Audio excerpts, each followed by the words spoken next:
তুমি তুমি অমন করে হাঁপাচ্ছ কেন? মহিলাটি জলসাঘরের দিকে আঙুল দেখিয়ে বলল, খুন।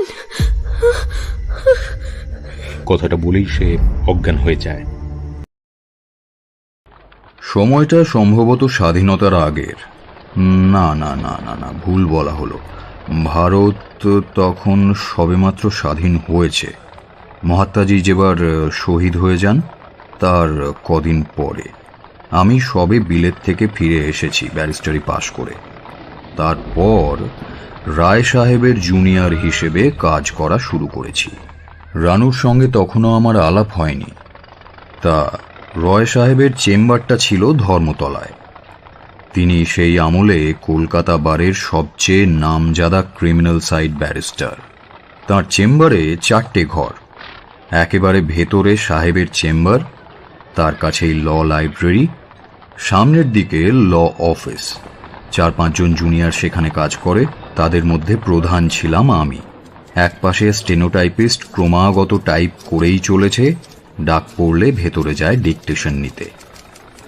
একেবারে সামনের দিকে রিসেপশন রুম। মক্কেলরা সেখানে অপেক্ষা করেন। একে একে তাদের ডাক পড়ে ভেতরে। রায় সাহেব কেস হিস্ট্রি শোনেন। মক্কেলদের ভিড় দেখলে কখনো বা জুনিয়রদের মধ্যে মক্কেলদের ভাগ করে দিতেন। তারাই জবানবন্দি নিত এবং সুবিধে মতো রায় সাহেবের কাছে খাতাপত্র দাখিল করে দিত। তা একদিন সকালে রায় সাহেবের সাথে দেখা করতে এলো একটি সুদর্শন যুবক। দেখলেই বোঝা যায় সম্ভ্রান্ত পরিবারের সন্তান। পরনে 3 পিস গ্রে রঙের স্যুট, বয়স আন্দাজ 30-32। টকটকে ফর্সা গায়ের রং, মাথার চুল ব্যাকব্রাশ করা, গোঁফদাড়ি কামানো। মুহুরীকে একটা আইভরি ফিনিশড ভিজিটিং কার্ড দিয়ে তিনি বললেন যে ব্যারিস্টার রয় সাহেবের সঙ্গে তিনি দেখা করতে চান। তা মুহুরী তাকে বসিয়ে রেখে ভেতরে খবর দিতে গেল। একটু পরেই রয় সাহেবের খাস বেয়ারা এসে তাকে ভেতরে ডেকে নিয়ে যায়। আমি দেখলাম ভদ্রলোক খুবই বিচলিত। তার হাতে একটা পোর্টম্যান্টো ব্যাগ। একটু পরেই রায় সাহেবের পিয়ন এসে আমাকে ভেতরে ডেকে নিয়ে গেল। তা আমি ভেতরে যেতেই রায় সাহেব বললেন, বসো বসো, এনার সঙ্গে আলাপ করিয়ে দিই। এনার নাম মিস্টার সুরেশচন্দ্র চৌধুরী। ইনি একটা মার্ডার কেসে আমাকে এনগেজ করতে চান। কথা বলতে বলতে রায় সাহেব সেই আইভরি ফিনিশড ভিজিটিং কার্ডটা আমার দিকে বাড়িয়ে ধরলেন। আমি এক নজর সেটার দিকে দেখে টেবিলে রেখে দিলাম। রায় সাহেব তার চেয়ারে হেলান দিয়ে বসলেন। মিস্টার চৌধুরী, আমার junior PK Basu, bar at law. Now start talking. বলুন, কেস হিস্ট্রিটা বলুন। মিস্টার সুরেশচন্দ্র চৌধুরী একটু নড়ে চড়ে বসলেন। বললেন, স্যার, বলছিলাম যে কেসটা আমার তরফ থেকে নিতান্তই কনফিডেন্সিয়াল। আমি শুধু আপনাকেই সেটা জানাতে এসেছি। রায় সাহেব তাঁর পাইপটা ধরাতে ধরাতে বললেন, আপনার প্রশ্নের জবাব তো আমি আগে দিয়েছি মিস্টার চৌধুরী। ও আমার জুনিয়র, আমার অ্যাসিস্ট্যান্ট। আমাকে যা বলবেন তা আমি ওকে বলতে বাধ্য হব। আমার হয়ে নিজেই কেসটা প্রাথমিক তদন্ত করবে। আমাকে যা বলবেন তা ওর সামনেই বলতে হবে। তবুও আগন্তুক নীরব হয়ে নখ খুঁটতে লাগলো। রায় সাহেব তাঁর ভিজিটিং কার্ডটা তার দিকে বাড়িয়ে ধরে বললেন, শুনুন, আমাকে এনগেজ করলে আমার শর্তেই তা করতে হবে। আপনার তাতে আপত্তি থাকলে আই এম সরি, অন্য কোনো লিগ্যাল অ্যাডভাইজারের সন্ধানে আপনাকে উদ্যোগী হতে হবে। না স্যার, পারলে আপনি আমাকে বাঁচাতে পারবেন। ঠিক আছে, বেশ, আমি আপনাদের দুজনের সামনেই সব কথা খুলে বলবো। কিন্তু কথা দিন, আমার সব কথা শোনার পর যদি আপনি কেসটা না নেন, তাহলে আমার এসব কথা গোপন থাকবে। এর আগে কোনো লয়ারের সঙ্গে কারবার করার দুর্ভাগ্য বোধহয় আপনার হয়নি, তাই না? আগে না স্যার। আপনি যে কথা বললেন তা তো রুডিমেন্টারি লিগ্যাল এথিক্স। আপনার কেস আমি নেই বা না নেই, কেস হিস্ট্রি যদি আমি শুনি তবে সেটা সম্পূর্ণ গোপন থাকবে। এই বিষয়ে নতুন করে প্রতিশ্রুতি দেওয়ার কি আছে? Either state your case or quit. Roy সাহেবের ওই রকমই স্বভাব। পরিষ্কার সোজা সাপটা কথাবার্তা। শুনলে প্রথমে মনে হবে ভদ্রলোক খুবই রূঢ়। আসলে বাস্তবে তিনি ফালতু কথা একদমই পছন্দ করতেন না। তীক্ষ্ণ বুদ্ধির মাটির মানুষ ছিলেন তিনি। মিস্টার সুরেশচন্দ্র বোধহয় সেটাই অনুমান করলেন। তার কেসটা সবিস্তারে বলতে শুরু করলেন। খুন হয়েছেন একজন প্রৌঢ় জমিদার, জনার্দন জানা, বর্ধমানের জমিদার। হত্যাকাণ্ডটা ঘটেছে দিন দুয়েক আগে জনার্দন বাবুর নিজের বাগান বাড়িতে, সন্ধেবেলা। ঘটনাচক্রে শশীমুখী নামে এক ভদ্রমহিলা জড়িয়ে পড়েছে। আমি তার তরফ থেকেই আপনাকে অ্যাডভান্স রিটার্ন করতে এসেছি। রায় সাহেব সুরেশবাবুর বিবৃতিতে বাধা দিয়ে বললেন, ওই শশীমুখী দেবীটি আপনার কে হন? আমার কেউ হন না, শুধুই পরিচিত। শুধু পরিচিত? তাহলে তার তরফ থেকে হঠাৎ এভাবে পরিমরি করে আমার কাছে ছুটে এলেন কেন? বাহ, একজন অসহায় যুবতী। যুবতী? অবিবাহিতা? আজ্ঞে হ্যাঁ। বয়স কত হবে? 16 থেকে 18? আজ্ঞে না, আমার চেয়ে বছর 5 ছোট হতে পারে। তার নির্দিষ্ট বয়সটা আমার জানা নেই, আন্দাজেই বলছি। আপনার নির্দিষ্ট বয়সটাই তো আমার জানা নেই, আন্দাজে বলছি। এই বছর 30। আন্দাজটা মোটামুটি সঠিক হলে শশীমুখী দেবীর বয়স বর্তমানে 25। কি ঠিক আছে? তাই হবে মনে হয়। এবার রায় সাহেব সোজা হয়ে বসলেন, বললেন, দেখুন মশাই, ঝেড়ে কাস্তে যা সামর্থ্য নেই তার কেস আমি নেই না। আপনি আগে মনস্থির করুন, আমাকেই রিটার্ন করতে চান তো? না চাইলেই বিপদে আপনার কাছে এভাবে ছুটে আসবো কেন? আরে মশাই, সেটাই তো আমার প্রশ্ন। যেভাবে আপনি আমার কাছে ছুটে এসেছেন তা থেকে অনুমান করছি যে শশীমুখী দেবী একজন সুন্দরী মহিলা। আপনি তাকে ভালোবাসেন এবং সে রাজি হলে তাকে বিয়ে করতেও সম্মতি রয়েছে আপনার। তা সে কথা যদি আপনি আমার কাছে খোলাখুলি স্বীকার করতে না পারেন, তাহলে আমি কিভাবে কেসটা হাতে নেই? সুরেশচন্দ্র মাথা নিচু করে রইল। তারপর 2-1 মুহূর্ত চিন্তা করে নিয়ে বলল, আমি কি সেসব কথা অস্বীকার করেছি? না, তা করেননি। কিন্তু আপনি তো উইটনেস ফর দ্য প্রসিকিউশন নন যে ক্রমাগত আপনার পেটে খোঁচা মেরে মেরে আমাকে আসল কথাগুলো জানতে হবে। তা বেশ, ওই শশীমুখী দেবীর সঙ্গে আপনার কতদিনের আলাপ? সে কি আপনার প্রপোজাল একসেপ্ট করছে না? না করলে কেন করছে না? আপত্তিটা কার, শশীমুখী দেবীর না তার অভিভাবকের? আচ্ছা, মার্ডার কেসের সাথে এসব প্রশ্নের কি সম্পর্ক? কিছু মনে করবেন না সুরেশবাবু, আপনি কাইন্ডলি আমার এই অ্যাসিস্ট্যান্টের সঙ্গে পাশের লাইব্রেরি রুমে চলে যান। আমি মানুষটা বড়ই অধৈর্য। এভাবে খোঁচা মেরে মেরে ক্লায়েন্টের বক্তব্য শোনার আমার স্বভাব নেই। তার থেকে এটাই ভালো, ও আপনার কাছে কেস হিস্ট্রিটা প্রথমে শুনে নেবে, তারপর ওর মুখ থেকে আমি বরং সেটা শুনে নেব। ইন্টারেস্টিং মনে হলে কেসটা আমি নেব, শশীমুখী দেবীকে বাঁচানোর আপ্রাণ চেষ্টা করব। সেক্ষেত্রে আমি আপনার রিটেনার গ্রহণ করব, তবে শশীমুখী দেবীর তরফে। সে তো একই কথা। মোটেই এক কথা নয়। আমি টাকাটা নিচ্ছি আপনার কাছ থেকে শশীমুখী দেবীর তরফে, অর্থাৎ আমার ক্লায়েন্ট হবে শশীমুখী দেবী, আপনি নন। বুঝেছেন? আর সব ইতিহাস শুনে যদি আমার মনে হয় শশীমুখী দেবী বাস্তবে অপরাধী, অথবা যদি মনে হয় কেসটা যথেষ্ট ইন্টারেস্টিং নয়, তাহলে আপনার প্রস্তাব আমি গ্রহণ করব না। সেক্ষেত্রে 100 নয় 200% গ্যারেন্টি দিয়ে রাখছি যে আপনার প্রেম কাহিনী এই 4 দেওয়ালের বাইরে যাবে না। Am I clear? আগে হ্যাঁ, আমি তাতেই রাজি। আমি শশীর তরফে আপনাকে এমপ্লয় করব। অর্থাৎ কেসটা যদি আপনার বিরুদ্ধে যায়, তাহলে সেক্ষেত্রে আমি শশীমুখী দেবীকেই রক্ষা করব, আপনাকে নয়। আগে হ্যাঁ, আমি ওই খুন জখমের ধারে কাছে নেই। Very good. এবার তাহলে ওর সঙ্গে পাশের ঘরে চলে যান। প্রসন্ন, তুমি ওকে লাইব্রেরি রুমে নিয়ে যাও, চাটা খাওয়াও, কেস হিস্ট্রিটা ডিটেলসে শোনো। কাল সকালে না হয় আমাকে সবটা জানিও। স্যার, কাল সকালে? আমার তো তাই অনুমান। একটা দিন আর একটা রাত তোমার কেটে যাবে মিস্টার চৌধুরীর পেটে ক্রমাগত বোমা মেরে মেরে কেসটা উদ্ধার করতে। তুমি তো জানোই ক্লায়েন্টের ব্যাপারে সব কথা না জেনে শুনে কোনো কেসে আমি হাত দেই না। So please excuse me mister Chowdhury, আপনি পাশের ঘরে গিয়ে ওকে জবানবন্দি দিয়ে ফেলুন। আমি বরং দেখি পরবর্তী মক্কেল কে আছে। সুরেশচন্দ্র চৌধুরী নিজে না হলেও তার বাবা আচার্য জগদানন্দ চৌধুরী ছিলেন একজন স্বনামধন্য ব্যক্তি, আদি ব্রাহ্ম সমাজের একজন একনিষ্ঠ নেতা। তার ঠাকুরদা ছিলেন ইংরেজ আমলের একজন নামী স্টিভাডোর, জাহাজের ব্যবসায় অগাধ সম্পত্তি সঞ্চয় করে যান, এবং সেই সম্পত্তির পরিমাণ এত বেশি যে তার পরের 3 পুরুষ ঘোড়ার খুঁড়ে খুঁড়ে অথবা মকারান্ত মালের সেবা করে তা শেষ করতে পারতেন না। তা জগদানন্দ চৌধুরীর বাবা সে চেষ্টাও করেছিলেন। ঘোড়ার খুঁড়ে এবং মকারান্ত অন্যান্য জিনিসের প্রত্যেক দিন ব্যবহারে অল্প বয়সেই লিভারটা পচিয়ে ফেলেন, কিন্তু তার বিধবা স্ত্রী অর্থাৎ জগদানন্দ চৌধুরীর মা ছিলেন অদ্ভুত দৃঢ় সংকল্পের মহিলা। ব্রাহ্ম সমাজের চিন্তাধারায় প্রভাবিত, সে আমলে বেথুনে পড়া গ্র্যাজুয়েট, অকাল বিধবা হয়েও তিনি দিশেহারা হয়ে পড়েননি।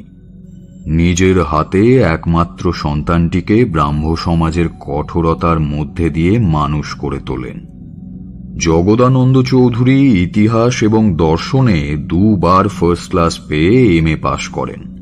স্যার আশুতোষের স্নেহধন্য হয়ে পড়েন। প্রথম জীবনে অধ্যাপনা করতেন এবং শেষ জীবনে কলেজের অধ্যক্ষ হয়ে ওঠেন।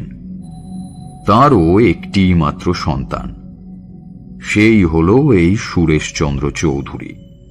তার ওপর কিন্তু ঠাকুরদার রক্তের প্রভাবই পড়েছে। উচ্ছন্নে অবশ্য যাননি, কিন্তু পড়াশোনায় তেমন মন ছিল না। কোনো রকমে পাস কোর্সে BA ডিগ্রিটা নিয়ে তিনি ব্যবসার দিকে মনোযোগ দেন। কিন্তু জগদানন্দ চৌধুরীর এতে ঘোরতর আপত্তি ছিল। ব্যবসার কাজের জন্য নয়, আপত্তি ছিল তার ধরনে। সুরেশচন্দ্রবাবু সিনেমা জগতে নাক গলালেন। সেই সময় নিউ থিয়েটার্সের দারুণ রমরমা বাজার। সাইগাল, প্রমথেশ তখন বাজার গরম করে রয়েছেন। সঙ্গীত জগতে HMV একচ্ছত্র অধিপতি। সেখানেও পঙ্কজ মল্লিক, সাইগাল, লালচাঁদ বড়াল, কানাকেষ্টদের কদর। সুরেশচন্দ্রবাবু অবশ্য অভিনেতা বা সঙ্গীতশিল্পী হতে চাননি। তিনি চেয়েছিলেন প্রডিউসার হতে, পরিচালনাও নয়, প্রযোজনা। এবং সেক্ষেত্রে জগদানন্দ চৌধুরীর ঘোরতর আপত্তি ধোপে টিকল না। তার আসল কারণ, জগদানন্দ চৌধুরীর মা তার একমাত্র নাতির জন্য একগোছা কোম্পানির কাগজ রেখে সাধনার জন্য ধামে গিয়ে পরলোক গমন করেন। সুরেশচন্দ্রবাবু তার জোরেই সিনেমার ব্যবসায় নামলেন। তারপর বাবা ছেলের মতভেদ হল এবং ক্রমেই সেই মতভেদ মনোমালিন্যে গিয়ে দাঁড়াল। সুরেশচন্দ্রবাবু টালিগঞ্জ স্টুডিও পাড়ায় একটা বাসা বাড়ি ভাড়া করে উঠে এসেছিলেন। জগদানন্দ চৌধুরী তাকে ত্যায্যপুত্র করেননি স্ত্রীর মুখের দিকে তাকিয়ে, কিন্তু সেদিন থেকে তার একমাত্র ছেলের আর মুখদর্শনও করতেন না। তা এই সুরেশচন্দ্র একদিন পাঁকের মাঝখানে আবিষ্কার করে বসলেন একটি অপূর্ব পদ্ম, শশীমুখী দেবী। তিনি তখন এক বাইজির হেফাজতে মেয়ের মতো পালিত হচ্ছিলেন। বাগবাজারের এক ধনী বন্ধুর বাড়িতে গানের জলসায় 4 চোখের প্রথম মিলন হয়। সেটা প্রায় এই মূল ঘটনার 8 বছর আগেকার কথা। শশীমুখী দেবী তখন সবে 17 বছরের কিশোরী। সুরেশচন্দ্রের বয়স তখন 22। সদ্য কলেজ পাশ করা যুবক, তখনও ব্যবসায় নামেননি। এদিকে শশীমুখী দেবীর গান শুনে একেবারে পাগল হয়ে গিয়েছিলেন সুরেশচন্দ্র। তার যাতায়াত শুরু হলো বাইজির আস্তানায়। একান্ত নিষ্ঠায় কি না হয়। ক্রমে একদিন আলাপ হলো মেয়েটির সঙ্গে। ঘনিষ্ঠ আলাপ নয়, সে বিষয়ে কিন্তু বাইজির অত্যন্ত সতর্ক দৃষ্টি থাকে। তা মাস 6 ঘোরাঘুরির পর সুরেশচন্দ্র বাইজির কাছে প্রস্তাব রাখলেন। তিনি শশীমুখীর একটা লং প্লেইন রেকর্ড বানাতে চান, HMV থেকেই। বাইজি কস্তুরীবাই ছিলেন প্রৌঢ়া এবং অভিজ্ঞা, লখনৌ ঘরানার, তবে এখন কলকাতারই পাকাপাকি বাসিন্দা। অনেক ঘাটের জল তিনি খেয়েছেন। বড় লোকের বাড়ির এইসব কাপ্তেন বাবুদের চিনতে তার বাকি নেই। বছর প্রায় ঘুরে গেল কস্তুরীবাইয়ের বিশ্বাস অর্জন করতে। বাইজি বুঝতে পারলেন এই বাবুটির কোনো বেলেল্লাপনা নেই, কোনো কুমতলবও নেই। সত্যি তিনি ওনার পালিতা কন্যার কিছু গান রেকর্ড করতে চান। শেষ পর্যন্ত বাইজি রাজি হয়ে গেলেন। এদিকে সুরেশচন্দ্র এবং শশীমুখী দেবী যে পরস্পরের প্রতি আকৃষ্ট হয়েছেন, সে ঘটনাও অভিজ্ঞা বাইজির নজর এড়ায় না। কিন্তু তিনি এটা বুঝতে পারেন না যে সুরেশচন্দ্র তার পালিতা মেয়েকে বিয়ে করতে উদ্গ্রীব হয়েছেন, রক্ষিতা হিসেবে পোষ মানানোর জন্য নয়। বাইজি বাড়িতে বিয়ে করা সে যুগে প্রায় অবিশ্বাস্য ব্যাপার ছিল আর কি। তা শশীমুখী দেবীর রেকর্ড বের হলো, কিন্তু বাজারে চলল না। খালি গলায় তার গলার স্বর যতটা মিষ্টি শোনায়, যান্ত্রিক পদ্ধতিতে সেই স্বর বন্দি করলে সেই মিষ্টতা আর থাকে না। কি আশ্চর্যের কথা! সে আমলে আঙুরবালা কানন দেবীকে ছাপিয়ে শশীমুখী বাজার দখল করতে পারলেন না। এর মধ্যে বাবা ছেলের বিচ্ছেদ হয়ে গেছে। সুরেশচন্দ্রবাবু বাসাবাড়ি ভাড়া করে টালিগঞ্জে উঠে চলে এসেছেন। এভাবেই কেটে গেল কয়েকটা বছর। সুরেশচন্দ্র সিনেমার পাড়ায় ঘোরাঘুরি করেন। অনেক শিল্পী, ক্যামেরাম্যান, টেকনিশিয়ানদের সঙ্গে তাঁর আলাপ হয়, বন্ধুত্বও হয়, কিন্তু জুৎসই একটা সিনেমা বানানোর পরিকল্পনা বাস্তবায়িত করতে পারছিলেন না তিনি। টাকার অভাবে নয়, তা তাঁর ছিল, কাহিনীও তিনি বেছে রেখেছিলেন, কিন্তু সেই গল্পের উপযুক্ত নায়িকা তিনি জোগাড় করতে পারছিলেন না। কাননবালা, চন্দ্রমুখী বা উমা শশী পুরোপুরি নিউ থিয়েটার্সের কবজায়। সুরেশচন্দ্র নতুন মুখ খুঁজছিলেন। এই সময় ওনার বন্ধু বিশু প্রামাণিক একদিন একটা বুদ্ধি দিলেন। বিশু বললেন, আচ্ছা, মানে ওই শশীমুখীকে দিয়ে করালে কেমন হয়? হ্যাঁ, শশী? কিন্তু তার গান তো ভালো রেকর্ডিং হলো না। আরে গান নিয়ে কি ধুয়ে খাবি?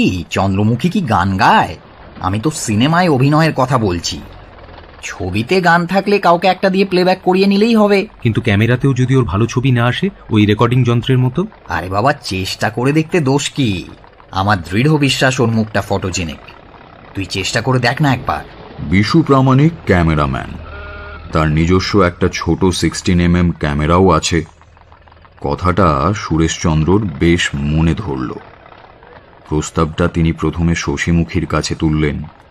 শশীমুখী দারুণ উৎসাহিত হলেন, কিন্তু তার আশঙ্কাও হল সুরেশচন্দ্র তার বন্ধু বিশ্বনাথের বাণীটাই শশীমুখী দেবীকে শুনিয়ে দিলেন। আরে বাপু, চেষ্টা করে দেখতে দোষ কি? চেষ্টা বিস্তর করা হলো, কিন্তু কস্তুরীবাই রাজি হলেন না। नहीं नहीं बाबूजी, मैंने सुनी है पिक्चर लाइन बहुत खतरनाक है। সুরেশচন্দ্র সকাল সন্ধে বাইজিকে তোয়াজ করতে থাকেন।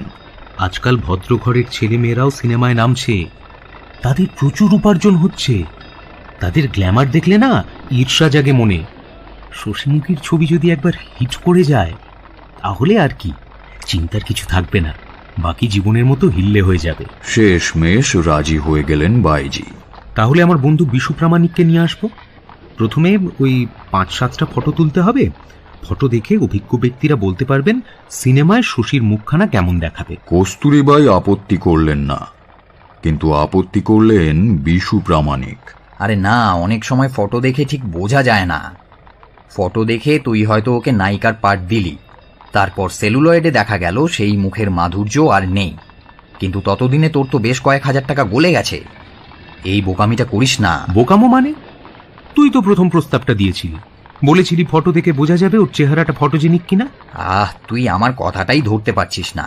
শোন, আমার তো একটা ছোট্ট 69mm ক্যামেরা আছে নাকি? তুই শশীমুখীকে নিয়ে আউটডোরে আয়, আমি 20-25 ফুট মুভি তুলি, সামনে থেকে, পাশ থেকে, বসে, দাঁড়িয়ে, চলন্ত অবস্থায়। সেখান থেকে স্পষ্ট বোঝা যাবে যে ওর সিনেমা উতরবে কিনা। সেই ফিল্ম দেখিয়ে তোর পার্টনারকে কনভিন্স করাও সহজ হবে। সুরেশচন্দ্র রাজি হলেন। এর মধ্যে তিনি আর এক ধনীর দুলালকে উস্কে একটা যৌথ প্রযোজনার ব্যবস্থা করে ফেলেছেন। এবার বিশু প্রামাণিককে নিয়ে সুরেশচন্দ্র এলেন কস্তুরীবাইয়ের কাছে। সব কথা তাকে খুলে বলা হলো। শশীমুখীও তার দিদিকে খুব পীড়াপিড়ি শুরু করলেন। ঠিক হ্যাঁ, আপনারা ছাদে গিয়ে পিকচার তুলুন।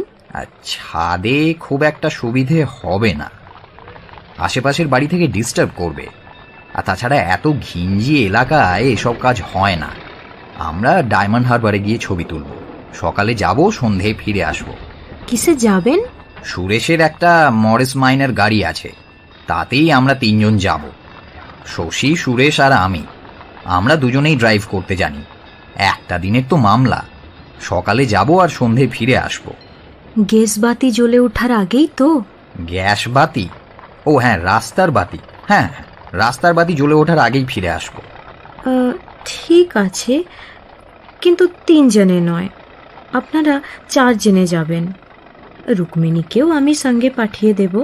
সেই বিচারিও তো বাড়ির বাইরে যাওয়ার সুযোগ পায় না, যাক একটু হাওয়া খেয়ে আসুক। সুরেশচন্দ্র ভেতরের কথাটা বুঝতে পারেন। রুক্মিণীর জন্য বাইজির প্রাণ কাঁদছে না, তিনি শশীমুখীকে একলা একলা ওনাদের দুজনের সঙ্গে পাঠাতে সাহস পাচ্ছেন না। রুক্মিণী মাঝবয়সী, যদিও দেখলে তরুণী বলে মনে হয়, তা তিনি ওনাদের সঙ্গে থাকলে বাইজি কিছুটা ভরসা পান। দুজন পুরুষের সঙ্গে একা শশীদেবীকে পাঠানো ঠিক নয়। পরের সপ্তাহেই ওনারা 4 জন রওনা হলেন ক্যামেরা নিয়ে।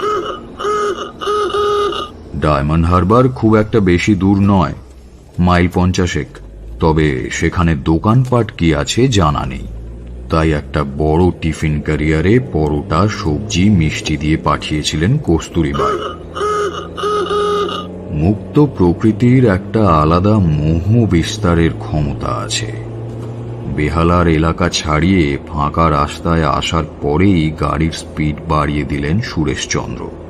দুধারে ধানের ক্ষেত, রাস্তার পাশে পাশে বড় বড় গাছ, শিরীষ, পাকুড়, অশ্বত্থ, মাঝে মাঝে দুপাশের গাছ রাস্তা টপকে যেন পরস্পরকে ছুঁতে চায়। সেখানে দূর থেকে দেখলে মনে হয় কে যেন ওদের বরণ করতে গাছগাছালির দরজা বানিয়ে রেখেছে। রুক্মিণী খালি গলায় গান ধরলেন। বাইজির কাছের মানুষ, গান না জানাটাই অপরাধ। জাদু ডরা बाजू बंद खुला खुला जाए सवरिया ने जा। বিশু প্রামাণিক অ্যাটাচি কেসটা টেনে নিয়ে সানন্দে তার সঙ্গে তাল দিলেন। बाजू बंद खुला खुला जाए बाजू बंद खुला खुला जाए जादू की पुरिया भर भर मारे जादू की पुरिया भर भर मारे क्या करे बेद विचार बाजू बंद खुला खुला जाए बाजू बंद खुला। बाबूजी आपका ठेका बंद कीजिए, वो बिल्कुल गलत है। বিশু প্রামাণিক তার বাজনা থামিয়ে দেন। I am sorry. ডায়মন্ড হারবারে ছোট ক্যামেরায় শশীদেবীর নানা নড়াচড়া, শোয়া বসার ছবি তোলা হলো। দূর থেকে সেমি ক্লোজ আপ, স্টিল ক্যামেরাতেও অনেক ছবি নেওয়া হলো। রুক্মিণী দেবীর ফটো তোলার প্রয়োজন ছিল না, তবে সে বেচারির ফটো তো কেউ তোলে না, তাই বিশু প্রামাণিক তার কিছু স্টিল ফটো তুলে নিলেন। রুক্মিণী দেবী বিশু প্রামাণিকের প্রতি কৃতজ্ঞ হলেন। সন্ধেবেলায় ওনারা ডায়মন্ড হারবার থেকে ফিরে এলেন। এখানে সুরেশচন্দ্র বলেছিলেন উনি নির্জনতার সুযোগ নিয়ে শশী দেবীর সম্বন্ধে অনেক তথ্য গ্রহণ করে ফেলেছেন। তাঁর বালিকা জীবনের কথা, কৈশোরের অতীত ইত্যাদি ইত্যাদি। তখন আমি তাঁর জবানবন্দিতে বাধা দিয়ে জিজ্ঞেস করেছিলাম, নির্জনতার সুযোগ মানে? আপনারা ছিলেন তো 4 জন। শশী দেবী তাঁর ছোটবেলার কথা, কৈশোরের কথা আপনার বন্ধু বিশু প্রামাণিকের সামনেই জলের মতো বলে চললেন? না না, ছবি তোলার পরেও আমাদের হাতে অনেক সময় ছিল। রুক্মিণী আর বিশু নদীর ধারে ধারে অনেকটা দূরে চলে গেছিল। আমরা দুজন তখন গঙ্গার ধারে একেবারে নির্জনে বসেছিলাম। এই জায়গাটা আরেকটু বিস্তারিতভাবে বলুন তো সুরেশবাবু। মানে আপনি হঠাৎই ওনাকে জিজ্ঞেস করে বসলেন, তোমার ছেলেবেলার গল্প বলো? না, মানে ঠিক হঠাৎ নয়, একেবারে নির্জন মুহূর্তে মানুষের মনের দরজা তো খুলে যায়, সেই সুযোগটাই নিয়েছিলাম আমি। ও একটু অভিভূত হয়ে পড়েছিল, হঠাৎ কেমন যেন নেতিয়ে পড়ে। ওর মানসিক বিহ্বলতা কাটাতে আমি ওর ছোটবেলার প্রসঙ্গটা তুলেছি। Just a minute. আপনি প্রথমে বললেন একেবারে নির্জন মুহূর্তে মানুষের মনের দরজা খুলে যায়, তারপর আপনি নাকি একটা সুযোগ নিয়েছেন এবং তারপর বললেন মেয়েটি অভিভূত হয়ে নেতিয়ে পড়েন। কি তাই তো? আগে হ্যাঁ, তাই তো বলছি। কিন্তু কার্যকারণ সম্পর্কটা খুলে বলছেন না কেন? কার্যকারণ সম্পর্ক এর মানেটা কি? কি আশ্চর্য, শশী দেবী হঠাৎ কেন নেতিয়ে পড়লেন? আপনি বা নির্জনতার কি সুযোগ নিয়েছিলেন? শশী দেবী কেন অভিভূত হয়ে পড়লেন? এইসব কার্যকারণ সম্পর্ক তো দরকার। আচ্ছা, আপনি ঠিক কি জানতে চাইছেন বলুন তো মশাই। হ্যাঁ, বলছি। আমি জানতে চাইছি, একেবারে নির্জন মুহূর্তের সুযোগ নিয়ে আপনি কি শশী দেবীকে চুমু খেয়েছিলেন জীবনে প্রথমবার? আর তাতেই কি তিনি অভিভূত হয়ে নেতিয়ে পড়েন? সুরেশচন্দ্র কোনো উত্তর দিলেন না, রেগে উঠে দাঁড়িয়ে পড়লেন। আপনার কৌতূহলের একটা সীমা থাকা উচিত মিস্টার বাসু। এই ঘটনার সঙ্গে মার্ডার কেসের কি সম্পর্ক? দেখুন মিস্টার চৌধুরী, আমার সিনিয়রের মতো আমার ধৈর্যটাও কিন্তু কম। আমার যা যা জিজ্ঞাসা আছে তা আমাকে জেনে নিতে হবে। আপনার আপত্তি থাকলে আমি বরং চলে যাচ্ছি। আমাদের স্টেনোগ্রাফারকে পাঠিয়ে দিচ্ছি, তার অসীম ধৈর্য, কৌতূহল বিন্দুমাত্র নেই। না হয় সপ্তাহখানেক ধরে ধীরে ধীরে আপনি আপনার জবানবন্দিটা দেবেন। স্যার একদিন বলেছিলেন বটে, কিন্তু আমার তো মনে হচ্ছে পুরো 1 সপ্তাহ লাগবে। সুরেশবাবু প্রায় 20 সেকেন্ডের মতো আমার দিকে স্থির দৃষ্টিতে তাকিয়ে রইলেন। তারপর হঠাৎ বললেন, all right sir, I confess, I kissed her, and yes, for the first time in our lives. Thank you sir, please proceed. Shashi Devi তাঁর ছোটবেলার কথা কি জানালেন? শশীমুখীর জন্ম রেঙ্গুনে, বর্মা মুলুকে। যুদ্ধের হাঙ্গামায় বর্মার প্রবাসী ভারতীয়রা, তাদের মধ্যে বাঙালি বেশি, হাঁটা পথে বর্মা থেকে কলকাতায় ফিরে আসেন। শশীও আসে তার বাবা আর মায়ের সঙ্গে। ও ছিল তাদের একমাত্র সন্তান। সেই দুর্গম জঙ্গল পথে রেঙ্গুন থেকে কলকাতায় পালিয়ে আসে। পথে নানান কষ্ট, নানান বিপর্যয়। এর মধ্যে একদিন রাত্রে ওদের উদ্বাস্তু শিবিরে বর্মী ডাকাতদের দল হানা দেয়।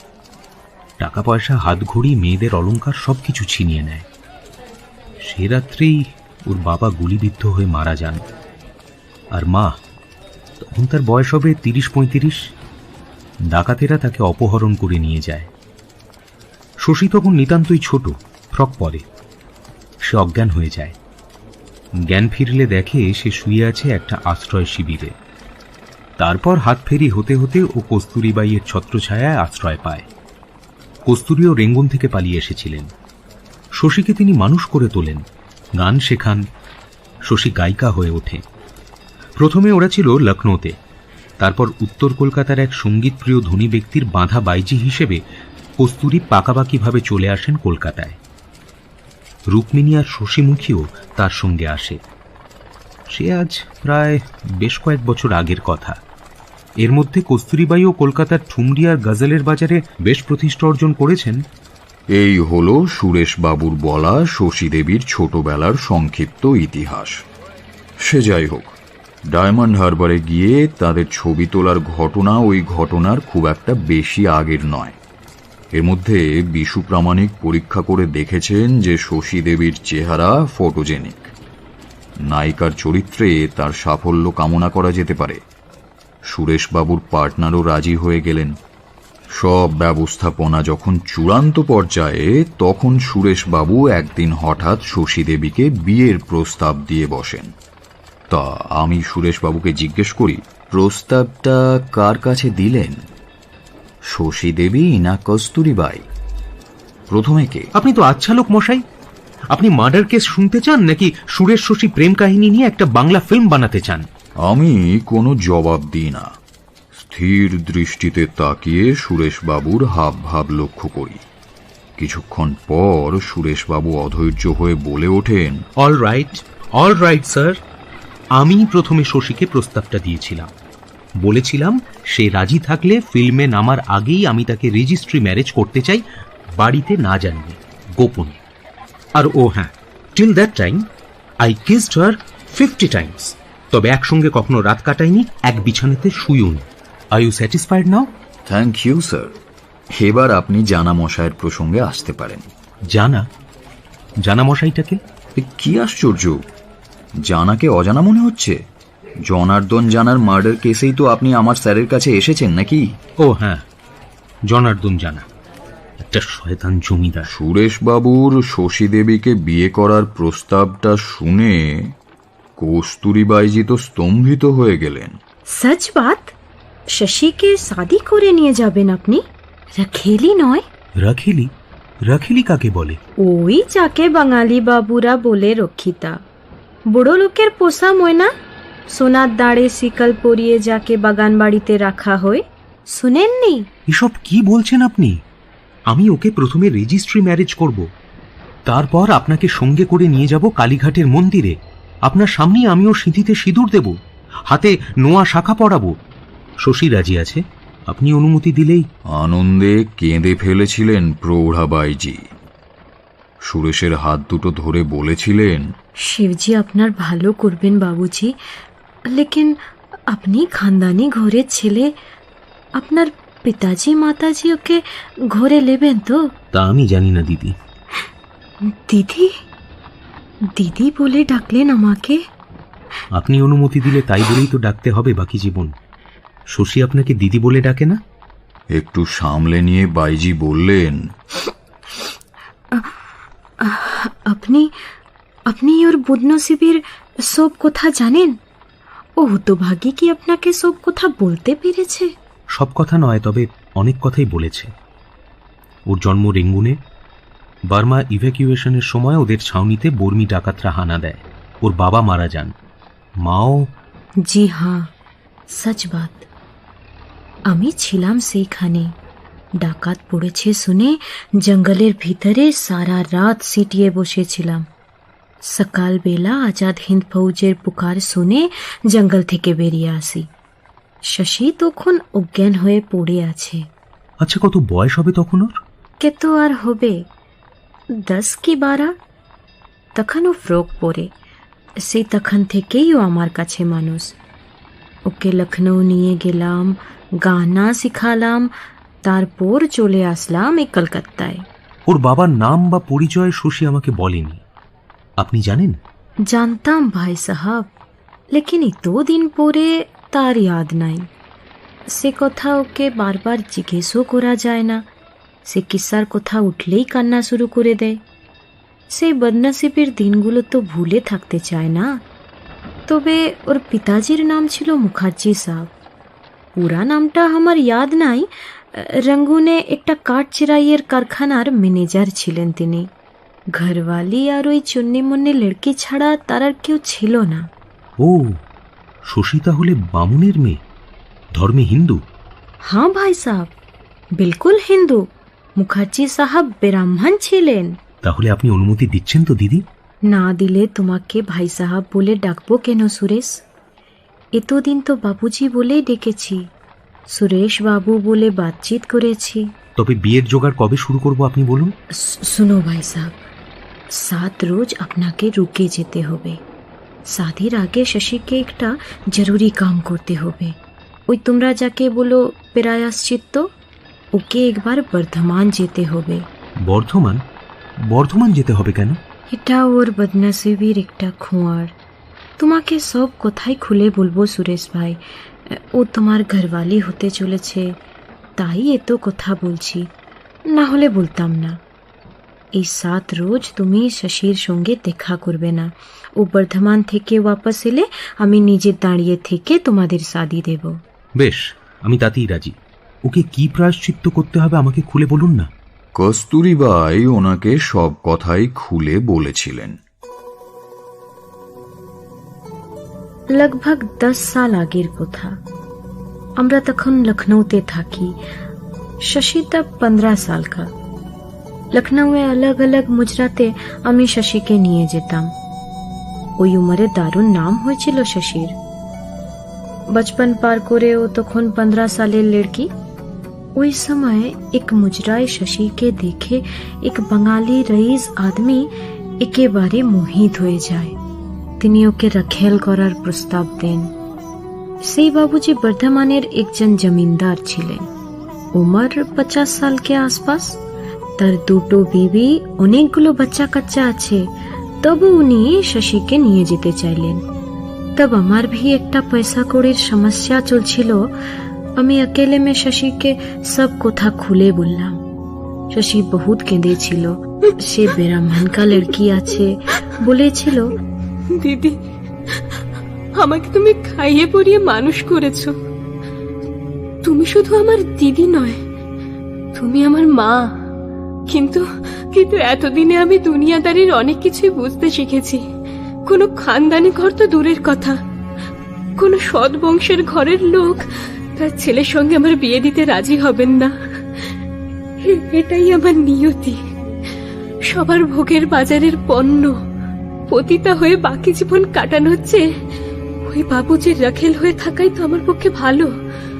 অন্তত ওই প্রতি রাত্রে অজানা উন্মত্ত রাক্ষসকে শান্ত করার বদনসিবি থেকে তো রক্ষা পাবো।